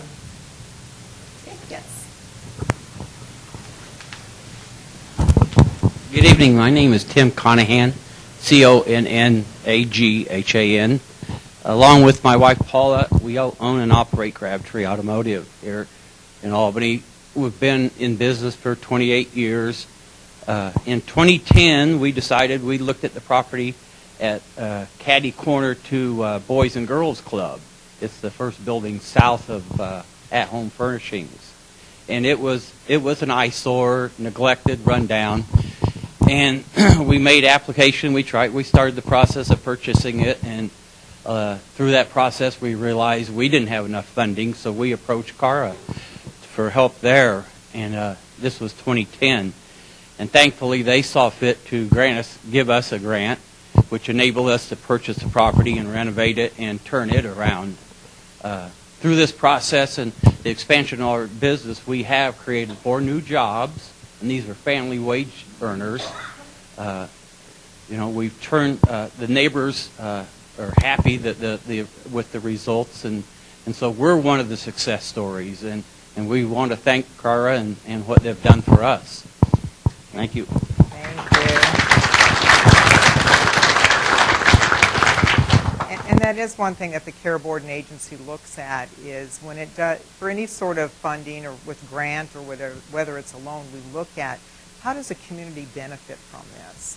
Crabtree Automotive is a prime example. It was such a blighted area. Every time I drive by there, I just remember the massive, blackberry vines strung everywhere, and it just looks a wonderful project. And we really thank you for stepping up and really improving that property, because we all benefit in Albany from that. So thank you. 206.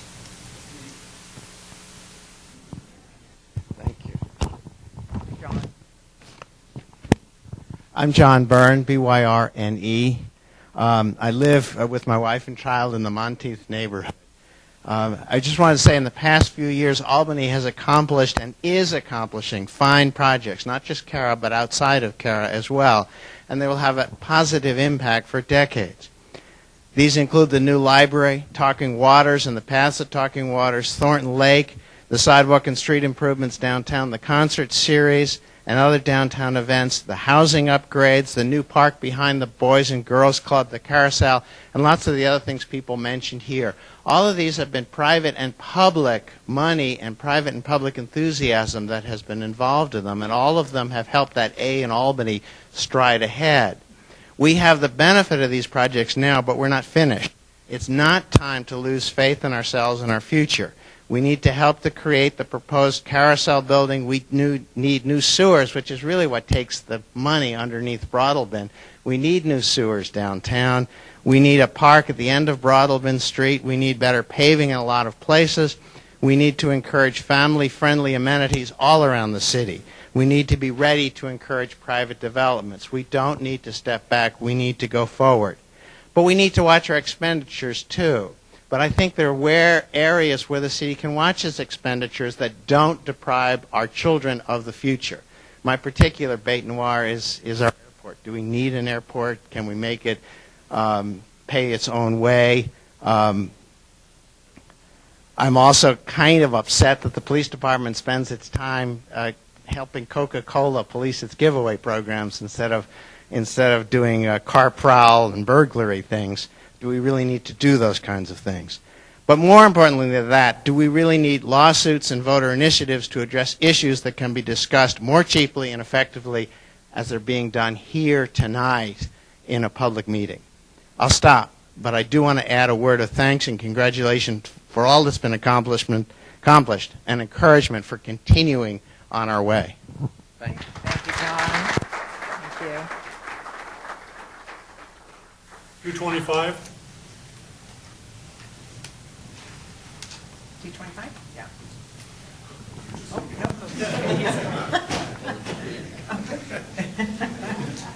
Way in the back.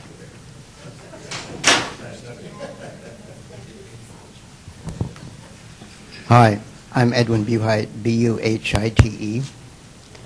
And my main concern is all of these out-of-town people that are making money off this CARE project. I think it should be local people selected to do the planning and architecture and things like that.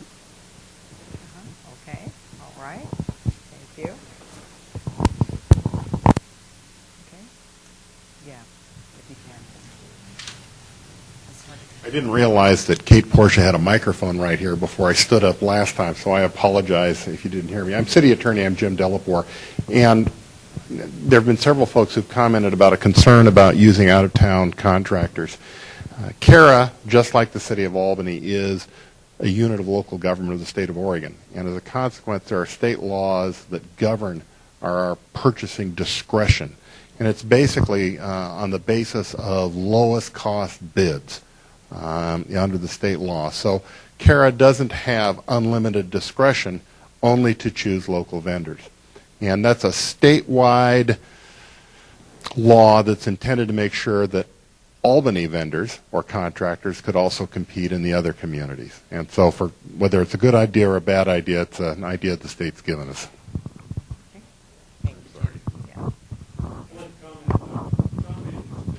John Robinson made a suggestion several months ago about in-town contractors.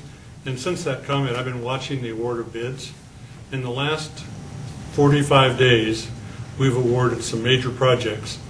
And I think I commented on each of them, that the in-town contractors were 14 to 21% higher than the low bidder. So they have the opportunity, they're just not putting the numbers down. And those weren't CARE projects. They Those were not other CARE, they were citywide projects, and they were large projects, but we had local contractors, and I consider Albany Tangent as being local. Well, to redirect on that, it's not really CARE that's doing the purchasing, though. The money goes to the applicants. The applicant's doing the purchasing and the selection of that contractor. We can take that. No, but you're correct. That is correct. In a situation where the funding goes first to an applicant, the applicant is making a choice. But the city can't really specify that they must use a local vendor. There are also public projects, however, where CARA does infrastructure projects directly, where CARA does in turn hire contractors.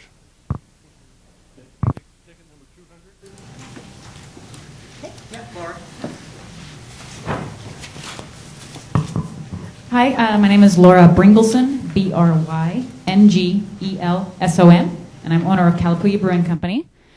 We received a grant in 2008, and I would consider us a CARA success story because we have, I believe, returned to the community many times over what we were granted. At that time, we had 13 employees, and now we are up to 20. 5 of those are full-time, and 15 of our employees all have young families.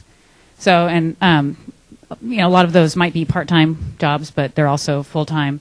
and they're able, between their salaries and tips and things, to support a family.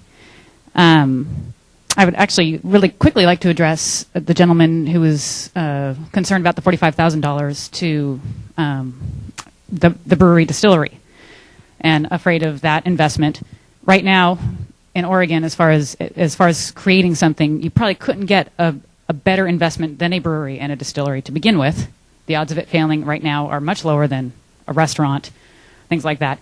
And as a person who desperately tries to find used brewery equipment and can never find it, I guarantee the city can sell that, if God forbid, and it won't because it's going to be a great investment.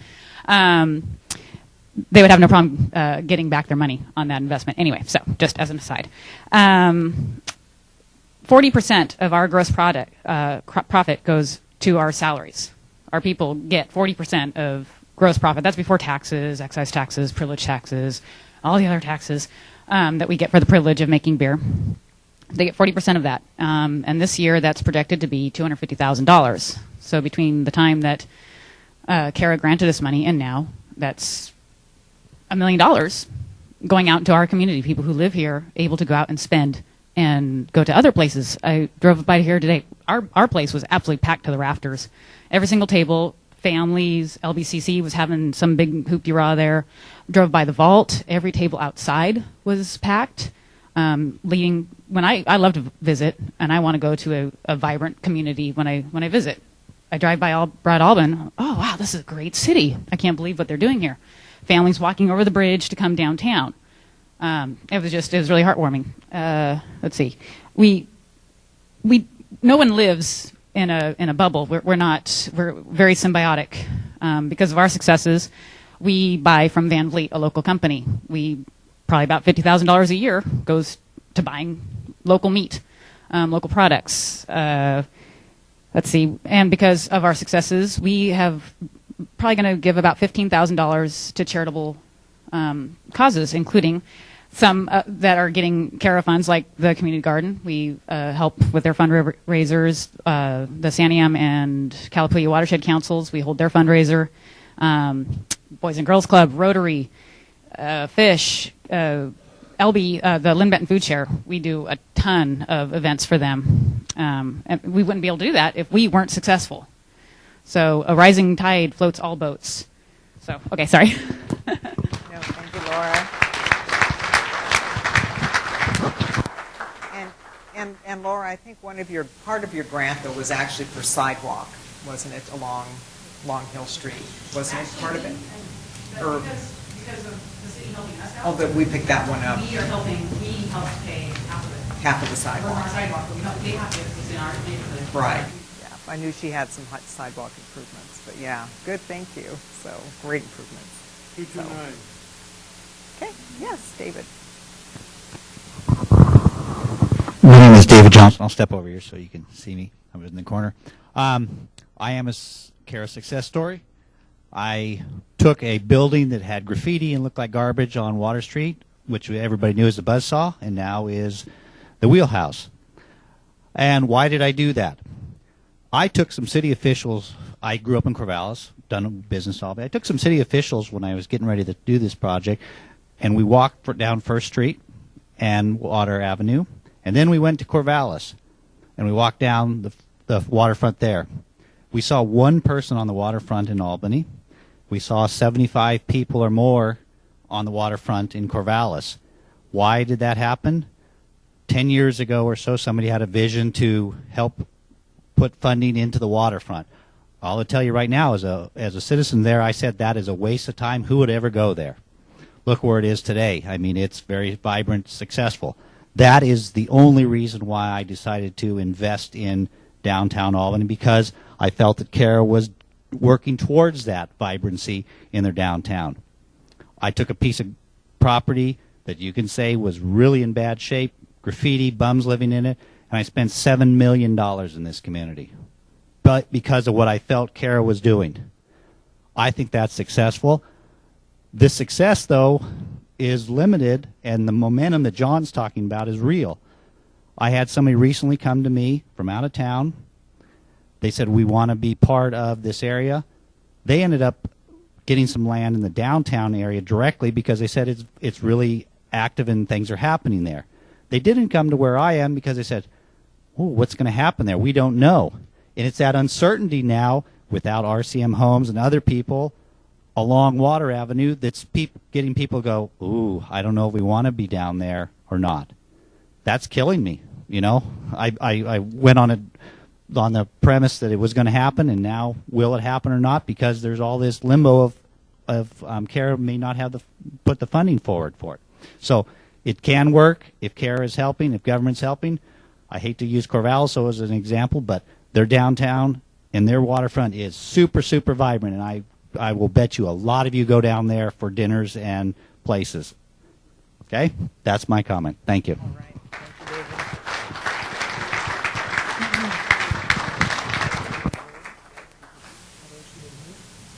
Oh, right, yeah. And the one project, though, that David had referred to about the RCM homes is planned for 60 homes that are along the riverfront down by the wheelhouse. And that project is in the works. They're moving forward, and that's going to really help.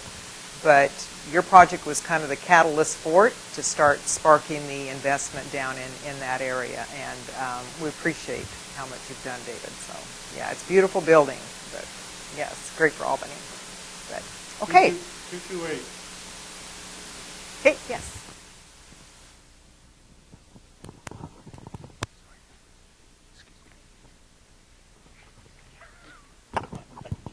Thank you very much. I'm Jonathan Peterson. It's P-E-D-E-R-S-E-N. I've actually been in the area about 22 years out in the countryside, frequented Corvallis, Albany, Lebanon. I actually live in Lebanon the last 10. Been involved heavily in the arts, in business, working through OSU, etc. And I'd just kind of like to share some thoughts and some praises for what I've seen the change has been here over the last few years. I think it was mentioned up front about coming here, looking at homes, and just more recently things are at a different place. As a younger man coming through, this was not an area that I wanted to spend any time. I passed through frequently on my way to other areas. It was kind of to be avoided. I wouldn't want to be there after dark in many of the streets, etc. And when I came to looking at my first home, I did come here. I wanted a vintage home. I was attracted by the fact that we have so many homes in this area that are of antique status or older vintage homes. But I shied away from it because of a lot of what I knew was down here, which was unfortunate. I actually ended up buying something in Lebanon in a custom area that I really enjoy. But what I see now over the years is that you have, through what I'm learning is CARA in some ways, as well as the efforts of the city, continue to develop this town into something that becomes a destination, not only for just social gatherings, but also for some of the unique shops and even some of the living. And I'm excited by especially the living, and I would like to see that continue to be something that's looked at and promoted, because it seems like we have a lot of spaces. As someone out of town who would love an industrial space eventually myself, it's a lot of those second, third story spaces that I look at empty and they're crying out for something, and I think that there's some real opportunities in there I'd love to see continue to be explored or funded.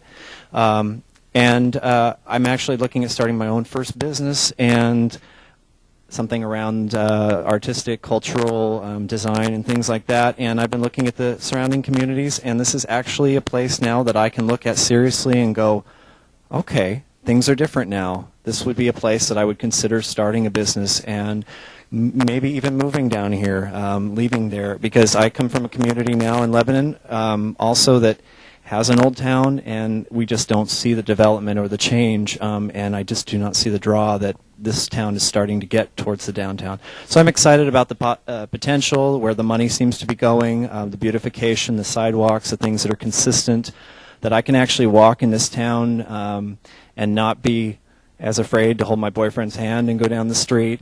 It's nice. I like where it's going. I just wanted to say congratulations on that. Thank you.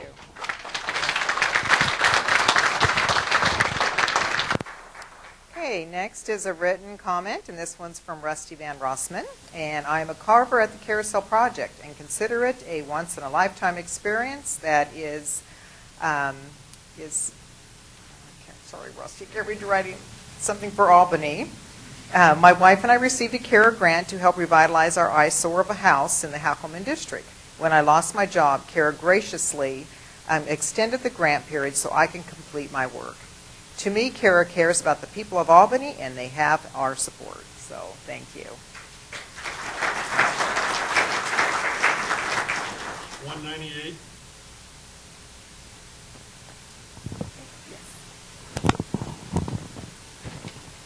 Hello, my name is Shannon Olivetti, last name Olivetti, and we are a CARA success story.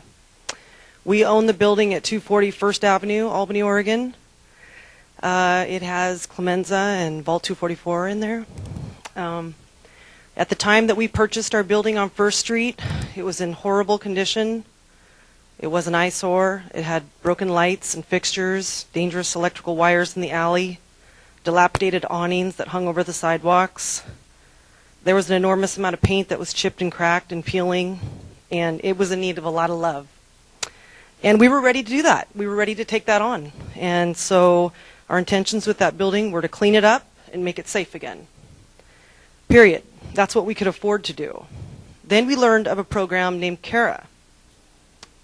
And it helped people to get their buildings back to with a historic look. That's something we didn't have any experience with. So we were going to need a lot of support and guidance. After learning of CARA and meeting their criteria, we received a grant for matched CARA funds. Even after the matched CARA funding, there was still a significant amount of money to put into the building to make it rentable for its current tenants. We also had to follow a certain set of circumstances and guidelines and criteria, and all of their guidelines. We hired local contractors. This is a list of some of the local contractors that worked for us. Some worked for weeks and others got put to work for months. Craig Shelby Construction, Albany. Ron Knight Plumbing, Albany. Home Insulation, Albany. Genco Construction. Fitzpatrick Painting. John Souza Drywall. Genie Electric. Smith's Glass. Greg's Heating and Sheet Metal. Security Alarm. Sherwin-Williams. Meyer Roofing, Albany Rents, Morgan's Locksmith, Sunbelt Rentals, Par Lumber, Habitat for Humanity. Those are just some of the local contractors we used. And these contractors did not always submit the lowest bids, but we used them anyway. Companies were hired and employees of companies had work, and they did a fine job. It was all teamwork. Ourselves, these local companies, and CARA. None of this would have been possible without CARA. We're just ordinary people trying to do an extraordinary job. Thank you to the CARA board members for allowing us the opportunity to make a difference in our beautiful downtown, for believing in us as property owners and trusting us to represent downtown Albany with our productivity. Thank you for allowing us to fulfill your vision and to be part of the city's overall vision. It's truly been a labor of love for us, and we continue to take pride in the appearance of our building and all around the outside of it as well. You will find our kids picking up cigarette butts, trash, cleaning the alleys, or using the blower to clean off the sidewalks. We have introduced them to so many of you, other building owners and businesses, other business merchants. We are teaching them to love and care for and maintain and have pride in their property and to set a standard for downtown Albany. Our sincere hope is that there is continued support for CARA. With CARA funding, we know that the downtown will give property owners the assistance, encouragement, and support that is desperately needed to keep the downtown maintaining and improving itself. And that, of course, attracts new businesses.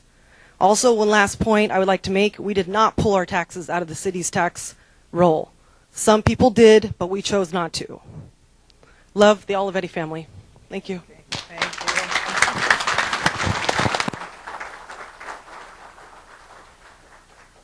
you. Zero.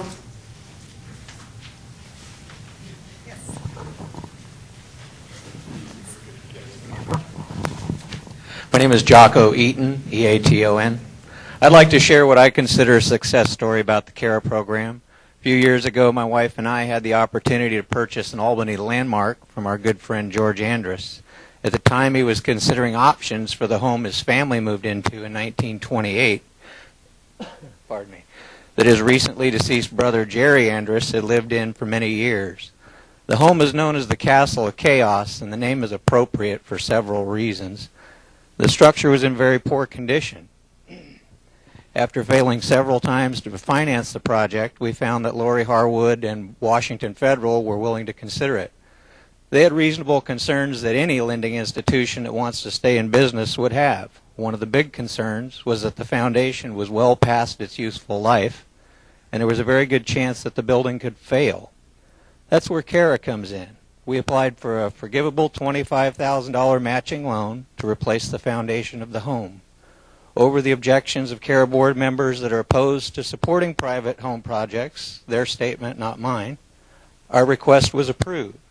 We received a forgivable loan to replace the foundation, and that helped make the project something that was reasonable for a forward-thinking lender like Lori Harwood and Washington Federal to finance.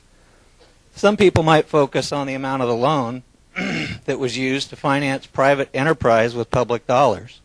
Others might focus on the hundreds of thousands of dollars that were spent in addition to this loan that would not have been spent without CARA's support. Sometimes the timing of how a project like this comes together makes all the difference. Without CARA's funding to repair the foundation at exactly the time it was given, the money we spent to finish the project would never have entered the local economy. We hired a great local contractor, now builders, that paid local people a living wage to work on the project.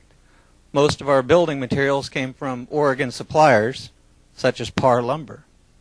Disregarding the historical significance of saving a structure like this that has many important distinctions, there should be a larger discussion of where the priorities lie. A reasonable investment of CARA funds allowed us to not only preserve a property that should be standing 100 years from now to Albany's credit, it also opened the door for financing that paid a lot of people wages for at least a little while. I guess you could consider us job creators for the people that worked on this project. I didn't see anyone refusing a check, even though the source would never have been available without a CARA loan to prime the pumps to get the money flowing.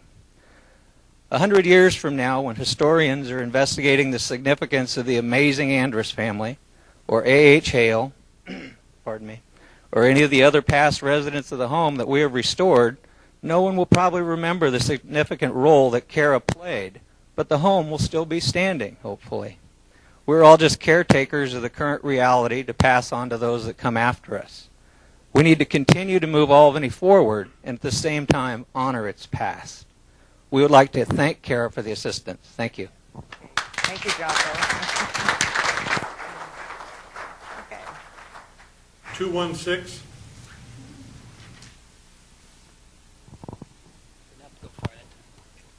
Hi, Brett Harper, Harper. I too live on the edge of downtown in the Monteith District, 4th and Calapooya. See lots of my neighbors here. Eat, live, shop, and thrive downtown. Love it. Thank you, Kara. Thank you, Calapooya Brewing. That was my comment. Now my question. You know, care so much about livability, quality of life. Why does the city of Albany not have a housing code? A housing code? A housing code that can address some of the issues of blight, substandard housing, nonconformance.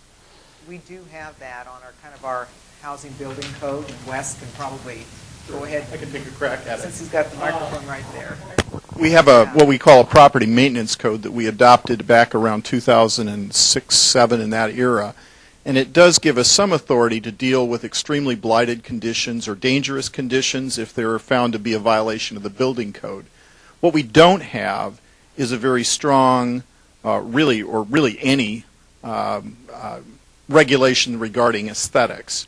So in other words, you could have a property that might look bad, but still be sound, and we really wouldn't have much of an option to be able to do much with it. My problem is not so much with aesthetics as occupancy. Right. And you say but you don't have. I've been to a lot of departments here in City Hall. Addressing this issue for the last 3 years or so, and it pretty much always comes down, we can't do anything because we don't have a housing code. We cannot go into these houses to inspect or to correct what's going on here. My only recourse thus far has called the police. Tired of calling the police. I'm looking for answers. I know this is not the forum and the time and the place to get into that, but that was my question. I mean, I know that the city of Corvallis has a housing code that allows them to do these things, to go into a house. I was just wondering why Albany does not. And that's a good question, and that's what this forum is about. So that is something that we will, if you've been having conversations with staff, planning department, we can be able to get a report back from the planning department to the council, so we can be kind of brought up to speed on that. And if I could just reiterate, we do have a property maintenance code which deals with dangerous building conditions. Now, you know, it gets down to a very fact-specific situation as to what you can do, but we took a lot of criticism for tearing down a house that was deemed dangerous. We've torn down, perhaps in the last 6 months, 3 or 4 structures that were, under our property maintenance code, were deemed to be dangerous. And so, again, if you'd like to maybe come in and see me, perhaps we could have some further discussion on it. We'd be glad to. So. 214? Oh, maybe they left? Okay. Sorry. 217. Okay, yeah. Jolene. Didn't see you back there. Hello, my name is Jolene Thompson. That's Thomson. First, just a quick comment. I'm a young homeowner in Albany, and I have to say, of all the other young homeowners I know, we're all thrilled with Kara. We love downtown. We love having such a vibrant area down there and are so thankful for it. I actually have questions for Councilors Collins, Coburn, and Johnson. I'd like to know, in your opinion, on balance, has Kara been overall good for Albany?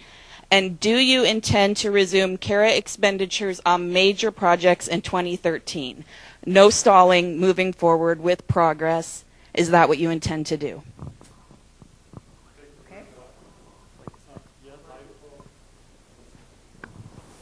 Councilor Collins, I supported the timeout because I thought we needed to beef up the administrative application process. We needed to have stronger review procedures, stronger contractual language, and a stronger review of investments in the past and how we make our future decisions. I have supported Kara, and I'll support it in the future. Anyone else want to comment? Called us by name, and Councilor Johnson isn't here tonight, but I'm Bill Coburn. Yes, generally overall, I do support Kara. We started a process tonight. Sharon mentioned it earlier, but it's a 2-page list of items. And really what it is just tweaking and changing and adjusting the program and what we're doing. I don't know the year that Kara was formed. 2001, 11 years later. I'm personally in business, a private business. We do an annual business plan. I don't think it's a bad idea to reassess what you're doing from time to time and look at some areas that maybe we could improve on. Specifically, one of the areas that we talked about tonight was we have the entire Kara area that's deemed blighted, but I think there's an opportunity to focus in on specific areas. Portland's done the same thing and prioritize, if you will, excuse me, the worst of the worst, and see maybe a bigger improvement, a bigger bang for the buck in some specific areas. That's not to say that you ignore everything else in the district, but again, it's approach. Had some good discussion tonight, and we'll continue to have that on just ways to improve what we're doing. Thank you. Okay. Thank you. Next is a written comment, and this is from Diane Clark. I would like to thank past and present mayors and council members for their time and dedication to Albany's population. I would like to see a teenage center to be built, or better yet, use the many empty buildings throughout the city. Classes for our teenagers could include mentors for help in car repair, parenthood, cooking, job skills, driver's ed, fashion design, travels, and whatever our youth can use their energy for growth. Okay, all right. Thank you. 208.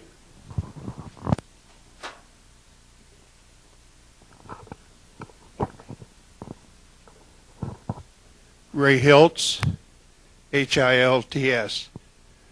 2002, I was on the CARA board. The Flynn block, or the Flynn building, I was very proud of that I voted yes to remodel it.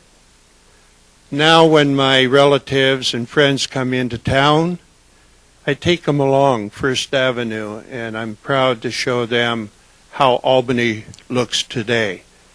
We go down to the carousel. Even though it's not open with the merry-go-round, a lot of animals have been constructed, and they really enjoy watching the carvers do their job. Then we go out to the Talking Waters. And I don't know how many of you have been out there, but please go out there.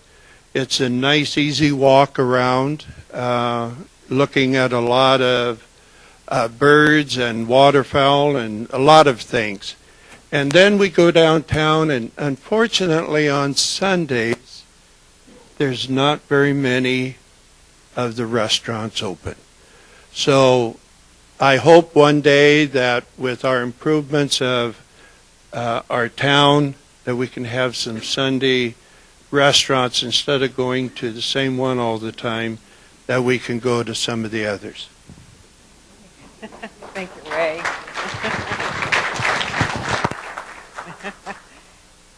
That is a concern that I do hear from many people about, is the businesses need to stay open on Sunday or stay open later. And I know Downtown Association Director Oscar has tried hard working with businesses to do that. I personally feel, though, once the carousel is up and built and all that energy coming into downtown, it's going to make it more viable for those businesses to be able to stay open later and to be able to be on extra days. So we'll get there. So, okay. 224. Okay. Yes, Cheryl.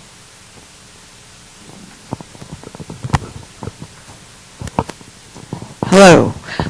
My name is Cheryl French, Cheryl, and French is the easy part.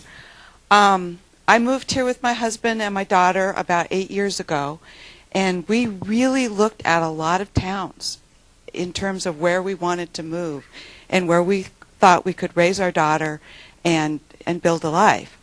And the reason we picked this place are things like the carousel, were like the fact that the downtown was starting to look better. It wasn't a neglected mess.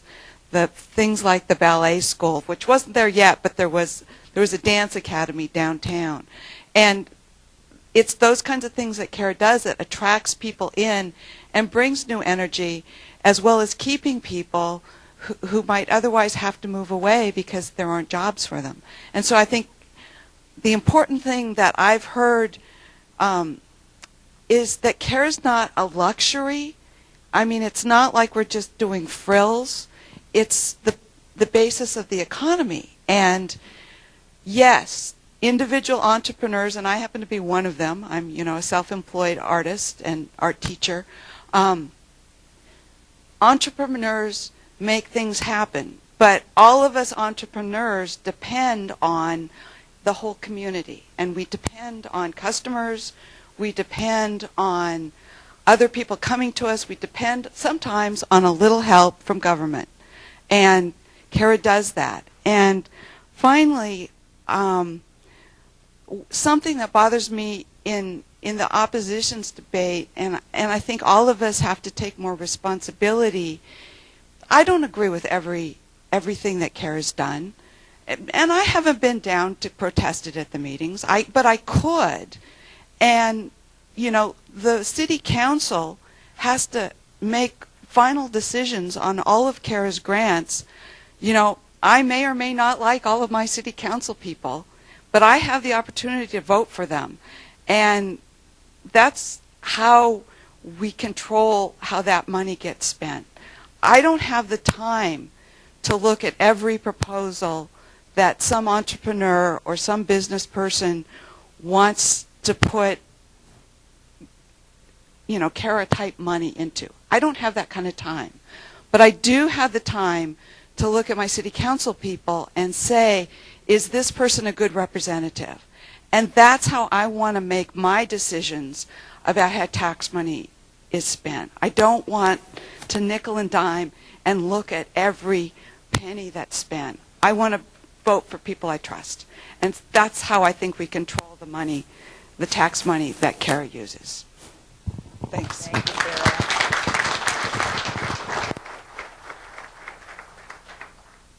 209. 209, Jim?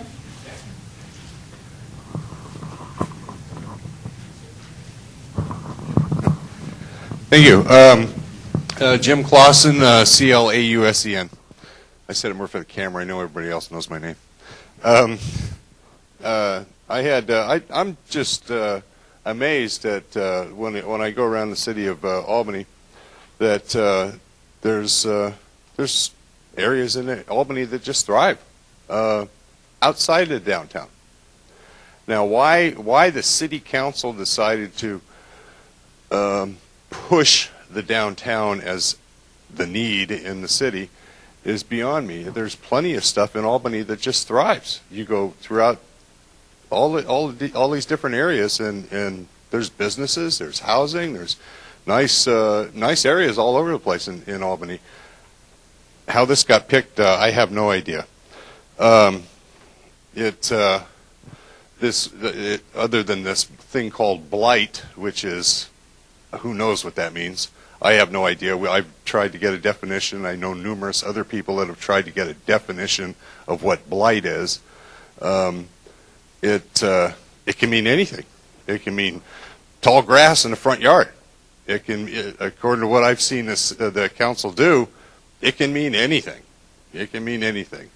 There's no standardized rules for that, and that really needs to be addressed at that meeting that you're talking about. The meeting that was before this on Cara had they spent 10 minutes in that meeting talking about different ways that they could hear from the public. They talked about having people elected in the different districts. They talked about just people coming in. They had all this stuff. I raised my hand because I'm from the public, and I got told, no, we're not listening to you. It's amazing. We had 10 people in that room from the public, and they're up there talking about, we got to hear from the public. And the people out there in the room would have liked to have had something to say. It's amazing. I've read in the paper many times, and I've experienced it myself, about people not being heard. That was a good example. They're talking about being heard, and they don't even listen to you when you raise your hand. And there's no rules in that meeting to say that you can't speak, or you can speak, or who should speak, or who shouldn't speak. The person running the meeting can make those decisions. It's all on his head. Mr. Delapour mentioned and correct me if I'm wrong, the initiative process for things, and that they have 30 days to change things, decisions that are made on the council. But that does not apply when things are declared an emergency.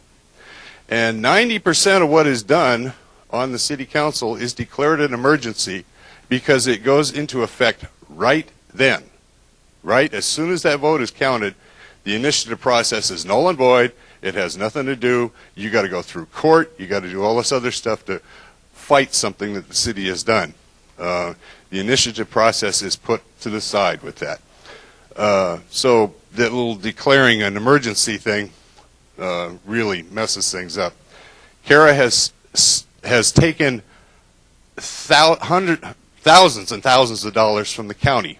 The county asked the city of Albany to push aside some of their funds so that they would not have to lay off sheriffs and close jail pods.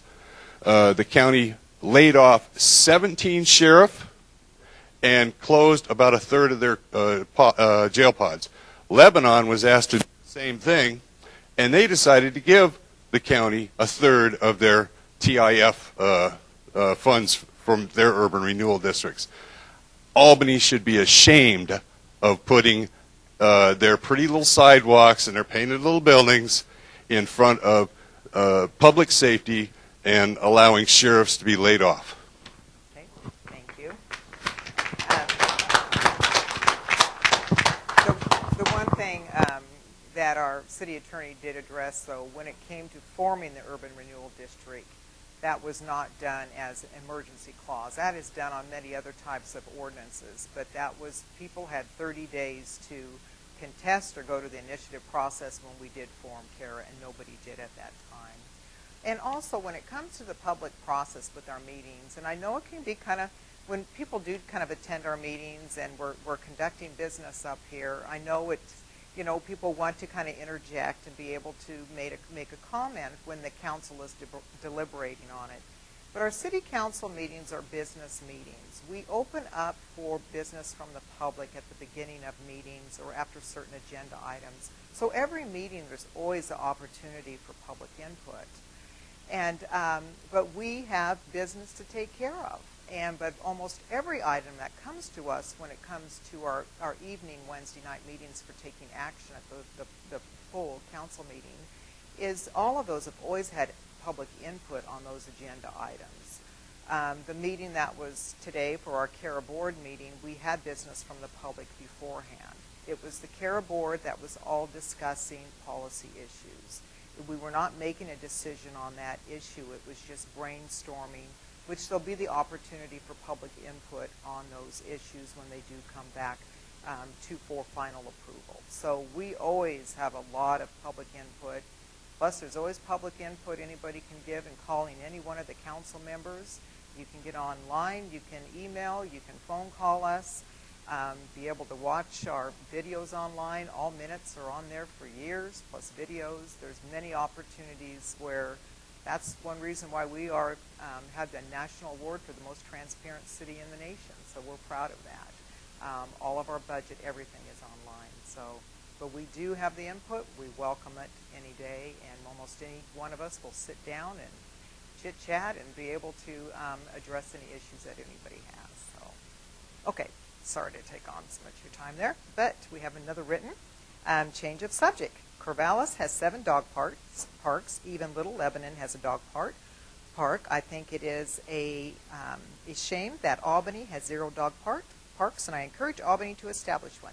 Keith Kendrick, and we have 2 in the works. So I believe one is going to be placed at Timberland, isn't it? And where was the other one? Was it North Albany? I'll have to defer to someone else on the second one. I know we are working on a dog area. At Timberland Park, but I'm not sure what the other location is. Yeah, I was thinking last I heard it could have been Gibson Hill, but don't quote me, but we do have it in the works. So, okay, thank you. 4 more tickets.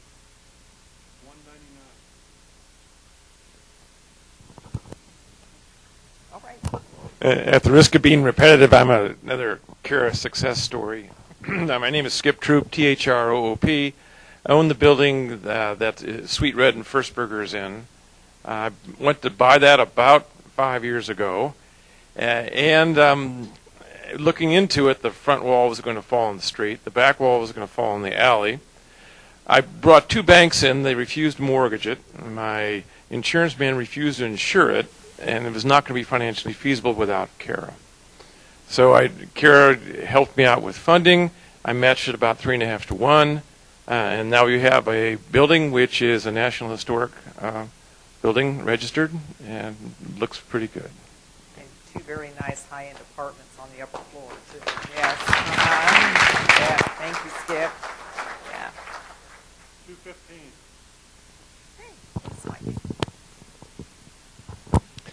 My name is Michael Brown, Brown. Me and my son, we're owners of Vault 244 on the corner of First and Broad Albin.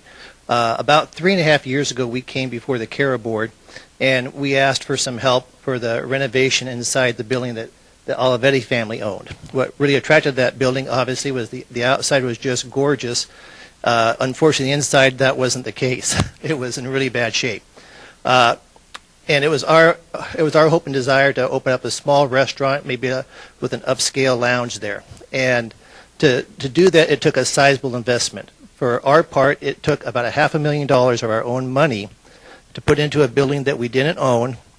And then, in addition to that, with the funds we got from CARA, which they helped match some of the, enabled us to do some of the improvements on the permanent items inside the building. And even with CARA's help, there was serious discussion if this is really a good investment to do, especially in a restaurant, knowing that restaurants often go out of business. But just the funds that we got from CARA was just enough incentive to make us make that plunge and do it. If CARA wasn't there, there is no way we would have ever done that project. Because CARA was there, that gave us just enough push to say, let's do this. We think we can make this work. We right now have 17 employees at the restaurant. We donate generously to the Boys and Girls Club because our kids all went through there. And so this is our way of giving back. So I would hope and encourage that, you do everything you can to get CARA back up and running again. But I also, too, think it's good that you have those who have disagreements maybe with some of the procedures or things that are done with CARA, because when you have that, it forces the board to really look at things and ask themselves, is there things we can do better? And so, I encourage that part, encourage those not to give up, because that's just going to make it all the better. Great. Thank you, Mike.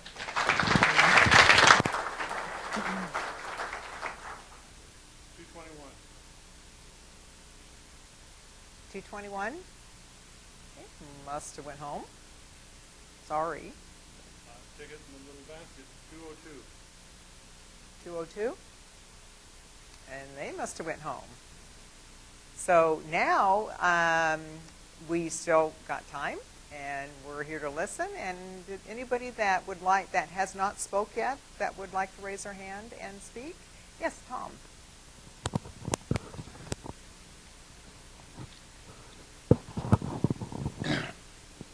Portia, you gave a good presentation breaking things out, but I think Let's state your name, Tom. Oh, Tom Capel, C-A-P-E-L.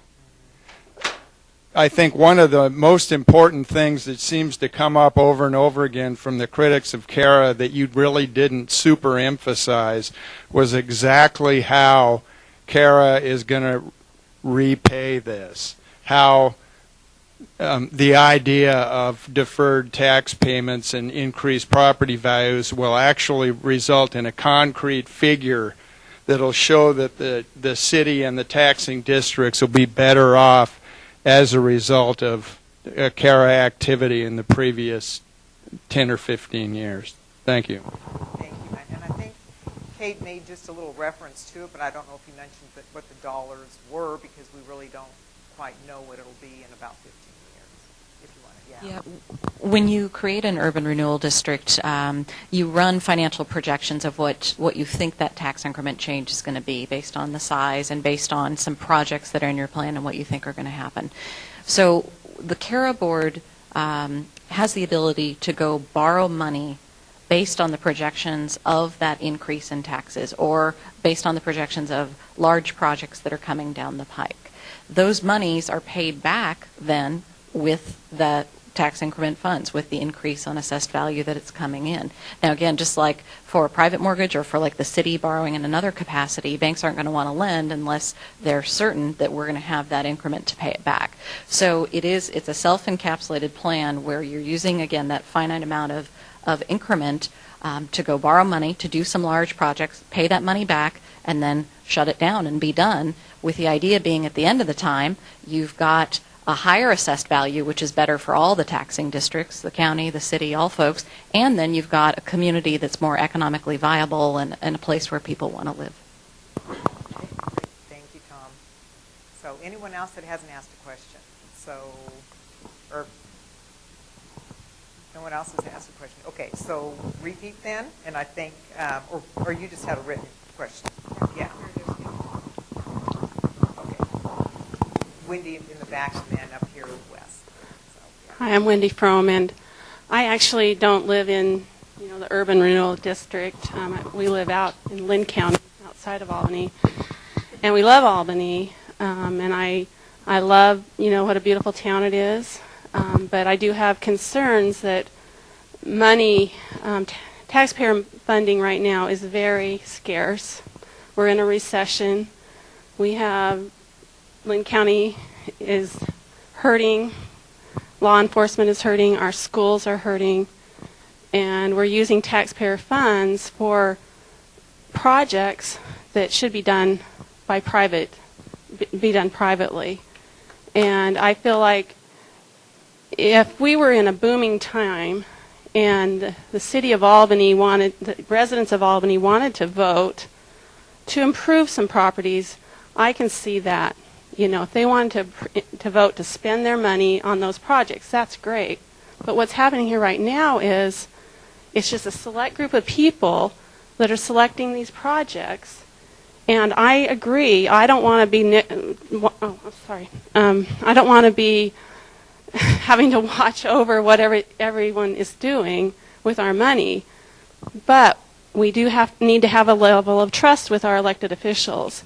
And I think where we're having a problem with trust right now is the city of Albany is in debt. And they're using money from taxpayers across Lynn County for these projects in downtown Albany. That's where the problem is. And I know this meeting is filled with wonderful success stories, but that doesn't give the whole picture. I don't know how many people, I haven't been here for the whole meeting, but everyone that I've heard speaking in support of this are recipients of CARA.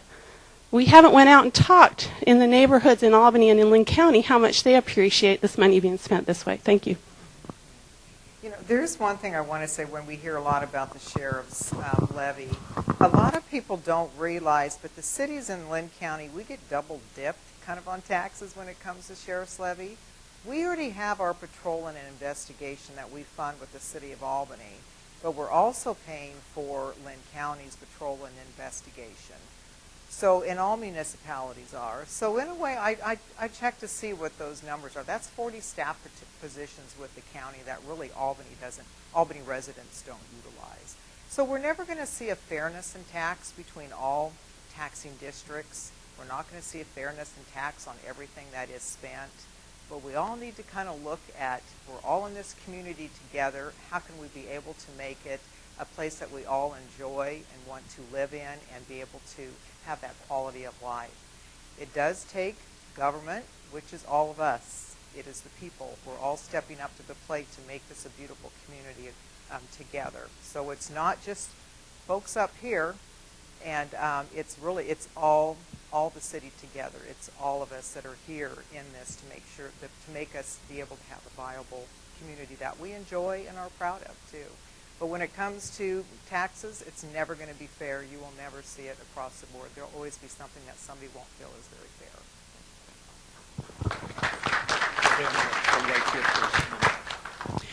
Keith Kendrick, Kendrick. I don't get CARA money, but I think without CARA money, downtown would be dead.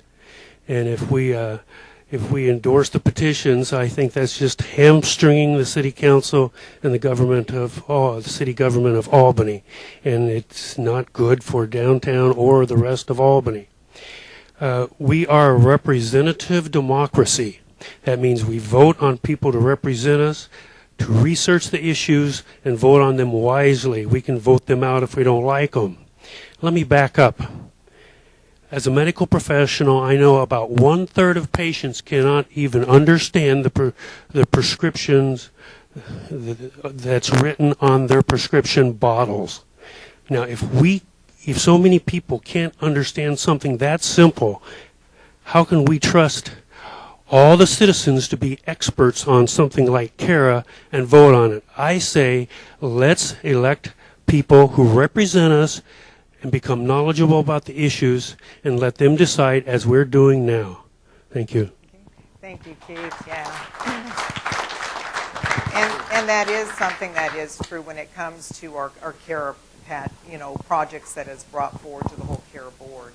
we have very thick packets that we're looking at and evaluating those projects. So it's not just looking at just the project and address, and it does take a lot of research for the whole care board to go through that. So I'm glad you brought that up, because it's not something that we just say, oh, we're going to do this project. We put in a lot of research and time, and it would be difficult to kind of communicate that to all the electorate of Albany of being able to research on this project. So it's a good point.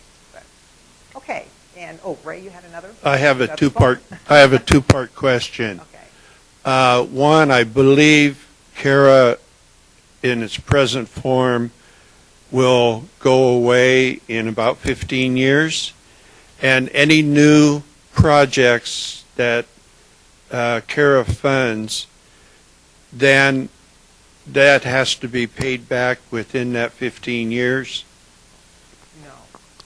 That's a really good question. So in Oregon, the way it works is when you create an urban renewal plan for a district, that financing estimate that we were talking about estimates how long they think it will take to spend down and pay back a really important number in the plan, which is the maximum indebtedness. And this is a really critical number I didn't talk about in the presentation, but this is the number that you are committing to the taxing districts that we're saying we will take no more than this number over the course of time. For CARA, that number is $56 million.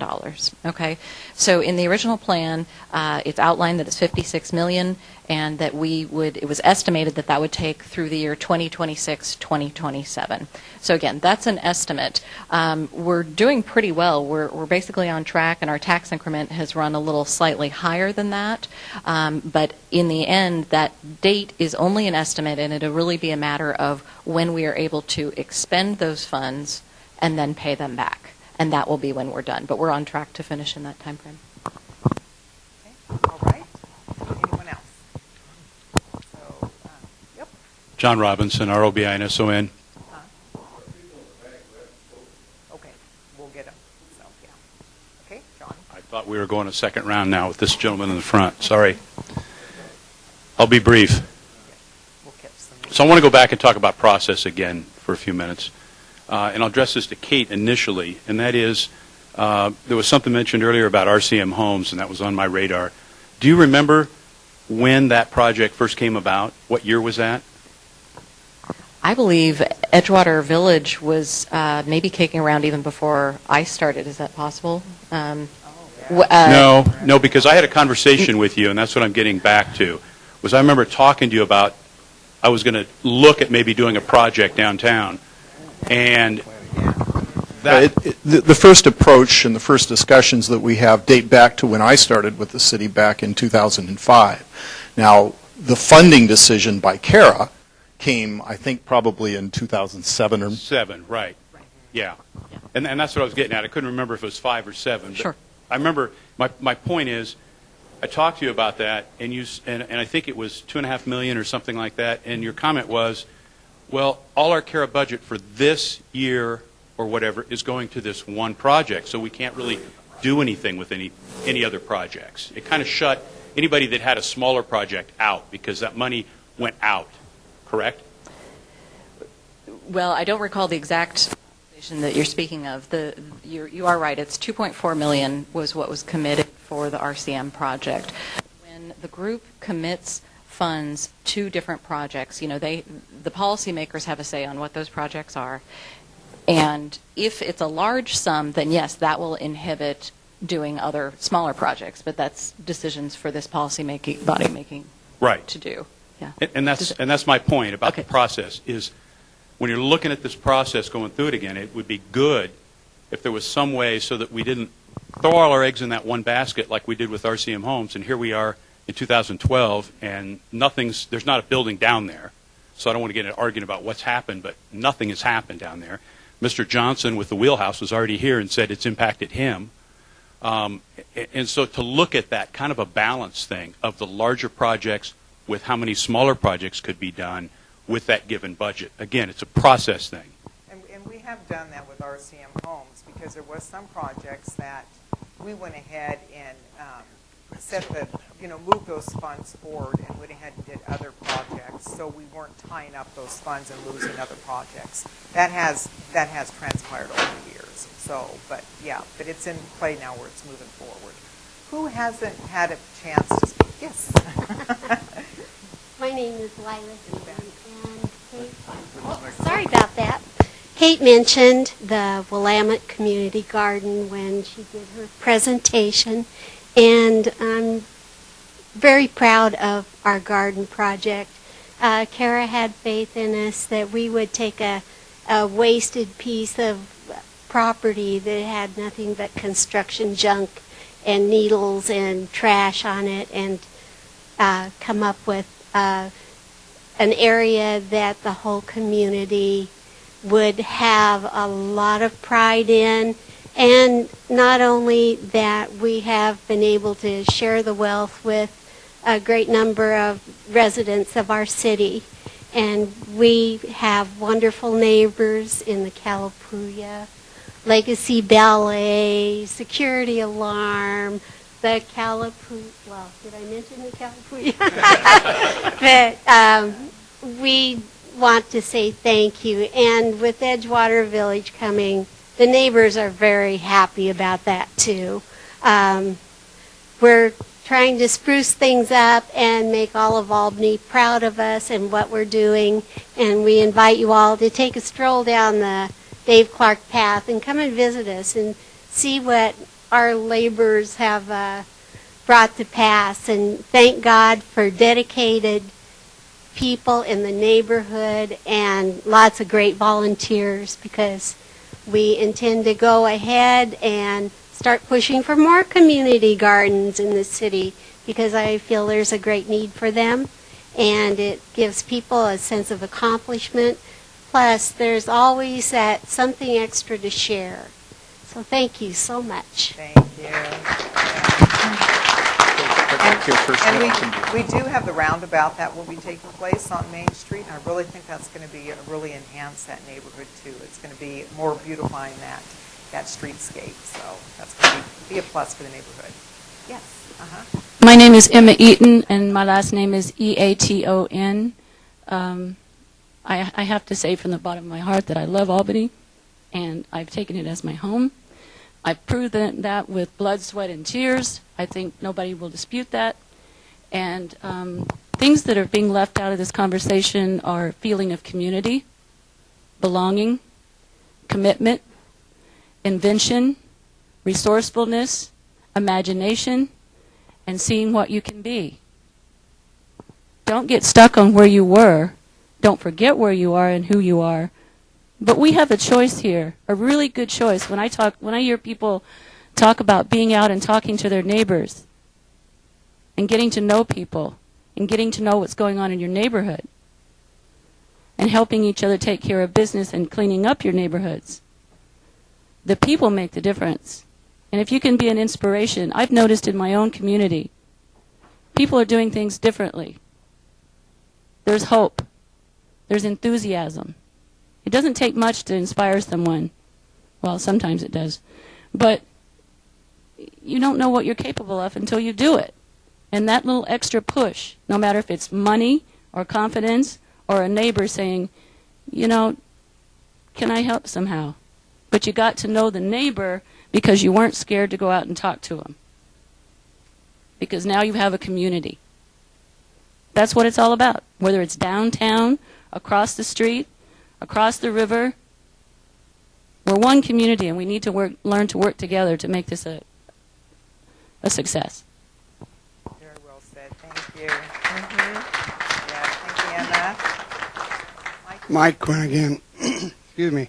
I guess really all I want to say something is that the council is going to be really disheartened here by November that you're going to lose one of the best financial wizards that you ever have. And I want to thank Jeff Crispin. You've done such a fabulous job, and I don't know why you're leaving. And I've heard stuff, but I'm telling you, I hope the rest of you folks can fill his shoes, because he got it. Every time that I've talked, I've thrown facts, numbers out. This guy gets it. He just doesn't skip over it.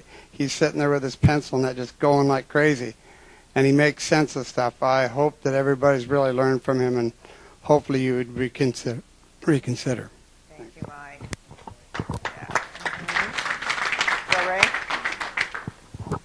Joe Ray Perkins. I want to follow up with just a couple of statements that people have made, and I want to reiterate something that I said early on. This is those of us that are working on that petition. This is not anti-Cara.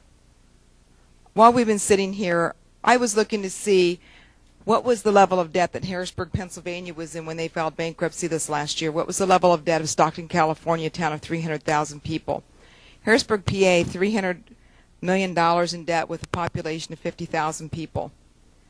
Cara can go into debt a total of $56 million. Albany currently is in debt $120 million plus dollars. They want an unlimited credit card up to whatever the state statute is. That's a lot of money. That's the concern. Nobody is saying you can't spend money. We're saying pay off some stuff first. How many of you have unlimited credit cards? I don't see any hands going up. That is the concern. That's what the one petition is about, is let's limit the debt. Let's be wise. Let's not follow Harrisburg, PA. Let's not follow Vallejo, California, Stockton, California, Compton, California, San Bernardino, California. Those are the ones right off the top of my head that I looked up while we were sitting here tonight. And every one of those cities, guess what? Municipal spending for growth. Some of those cities, urban renewal districts. The city's looking at another URD. We need to pay off some stuff before we go into more debt. We don't know when we're going to come out of this recession. I hope it is sooner than later. We all hope it is sooner than later. But we cannot continue to spend money hoping for tomorrow. It is not wise. That is what these petitions are about. That's why the other petition for the URD is. Because if another URD is done, that allows the city to go into more debt. How much more debt do you want? That's the question before you guys. Again, the cities look great. And by the way, we have benefited. My husband's a carpet installer. Thank you, Mike. Thank you very much. We do appreciate it. So it's not a matter that we have not benefited directly or indirectly from Cara because my husband's a carpet installer. It's that the money is being given, not lent. I wouldn't have as big of issue with the Cara if it was a loan, not a forgivable grant. Or a forgivable loan, excuse me. A forgivable loan is nothing more than a grant. Make it a low-interest loan. Stop giving the money away and get a repayment back on investment faster. When I looked at Cara, I did a report. I'm a full-time college student. I did a report on Cara. I explained this to college students. They understood how it worked when I showed them the facts and the figures, and I took it from the assessor's office and from the city information. It is so doable to get this debt paid off. But the early numbers, the early money that was given out was on a low interest loan, not a forgivable loan. Thank you. All right, thank you. I would like to mention, though, when it's, the debt that the city of Albany has is we have the resources to be able to support that debt. And we are probably a city that many cities in this state would love to be in the financial condition that we are in. We are very in good financial condition with the city of Albany, and I would hope that most of our citizens would be proud of that because there's many communities. You've got Corvallis that's shutting down a fire station. You've got many communities that are hurting, but Albany, because of our policies we have, has put us in some good conditions. And there's other taxing districts and neighboring that aren't in as good a condition, but it's been our policies that we've been looking out and the leadership we have in this community and our city manager and finance director that have really put us in this good condition and solid condition with the city of Albany. And that, to me, is something that we should all be proud of. So, okay. Jolene? Yeah. Super fast statement. I live in the city of Albany. I'm a property owner in the city of Albany. I have never received Cara funds. I have never applied for Cara funds. I have no interest in Cara except for the wonderful things it is doing for my community. I am not here to testify for what it's done for me, but I would like to say it's done great things for our whole community. So if I wasn't clear when I first spoke about that, I'm speaking in great appreciation for Cara with having received nothing from it but a beautiful, beautiful Albany. Oh, great. Thank you. Okay. Well, it is 10 o'clock. We were thinking like that's probably what our projected time would be. Is there anyone here that didn't get a chance to say something that would like to? Or you have something that you're still dying to want to state? Or, yes, sir, you had it. Yeah, Keith Frome, Frome. I'm on the Lynn Benton Community College Board of Directors. I'm not here to speak on their behalf, but one of the things people here need to understand is when your kids go to Lynn Benton Community College, because of state funding cutbacks, their tuition is being, well, it's going up. I didn't vote for it. I was one of only two who didn't. But your tuition for your kids is going up 7 to 10% per year. And we've asked on behalf of the county and other areas to not have the assessment done by CARA. We don't have a voice in that area.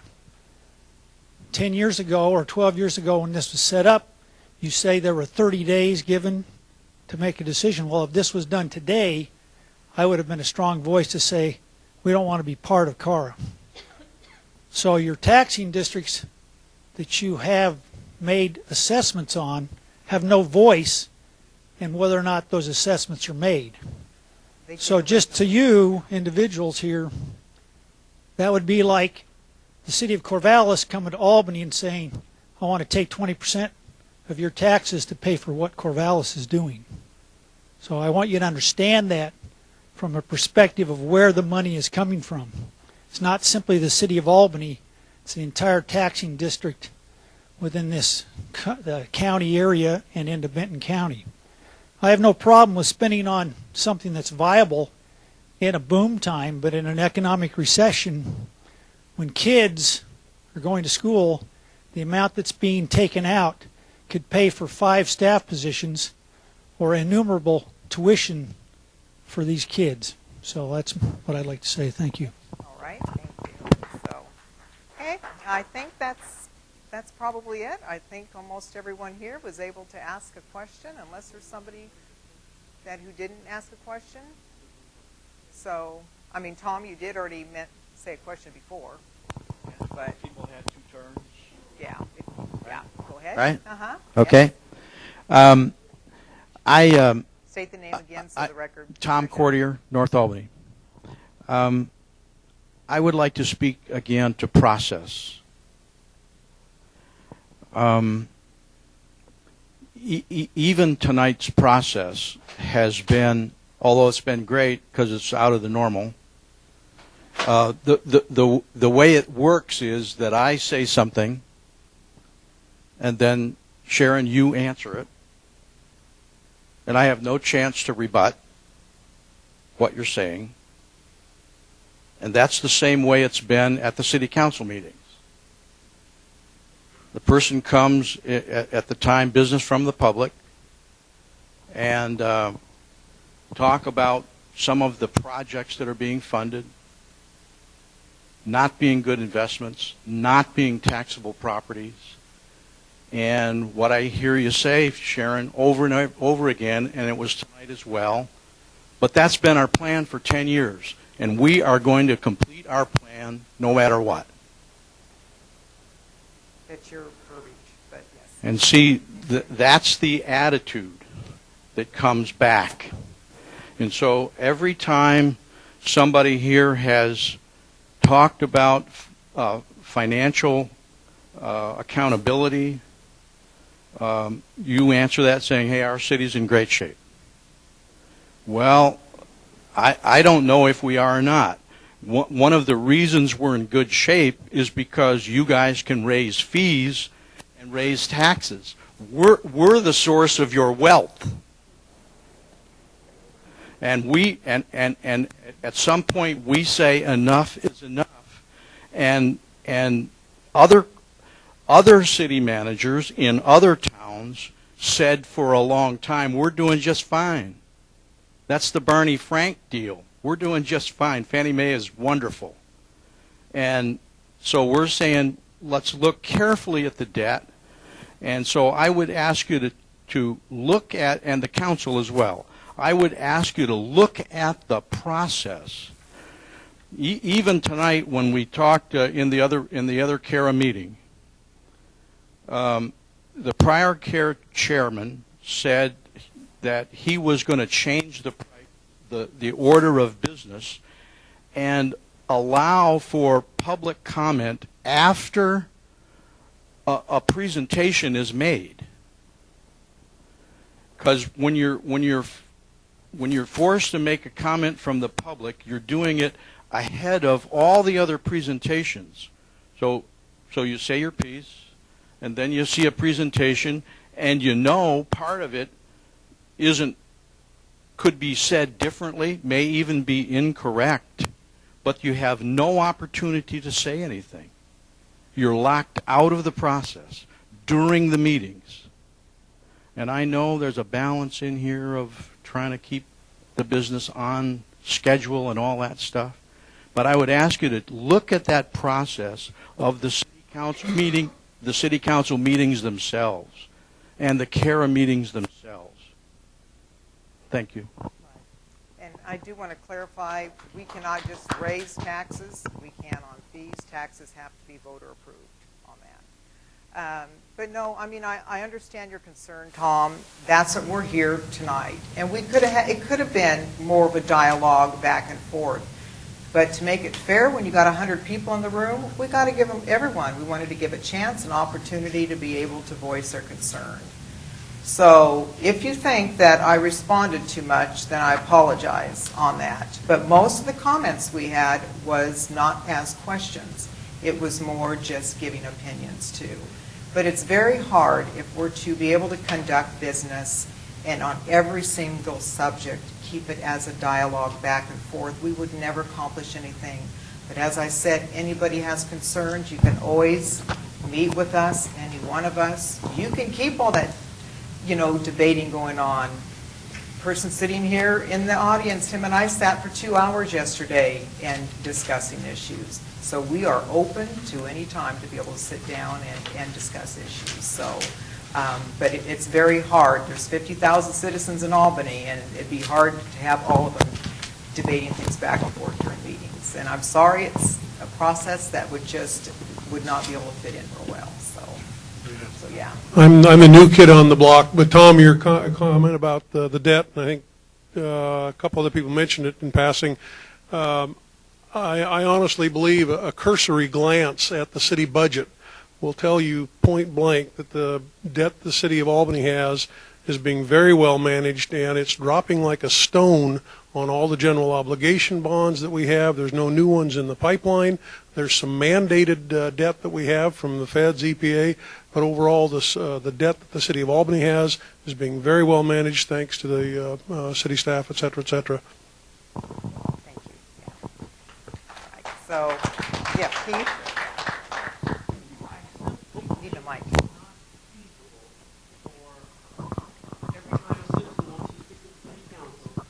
For it to be a debate. It just won't work. It would be very difficult. Thank you. Yeah. So yeah. But, and I think the gentleman there and then Jim, and I think that's probably, we're either going to have to take a break. We've been standing here for 3 hours, and it's either a break or we would just close the forum and have another forum if everyone would like. So, yes. Clyde Carr, C-A-R-R.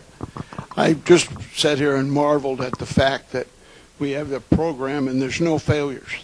I just marveled at the success of this program, and only because it's probably a program where we tend to give away a lot of money, and people tend to speak to that more than what the program actually has accomplished.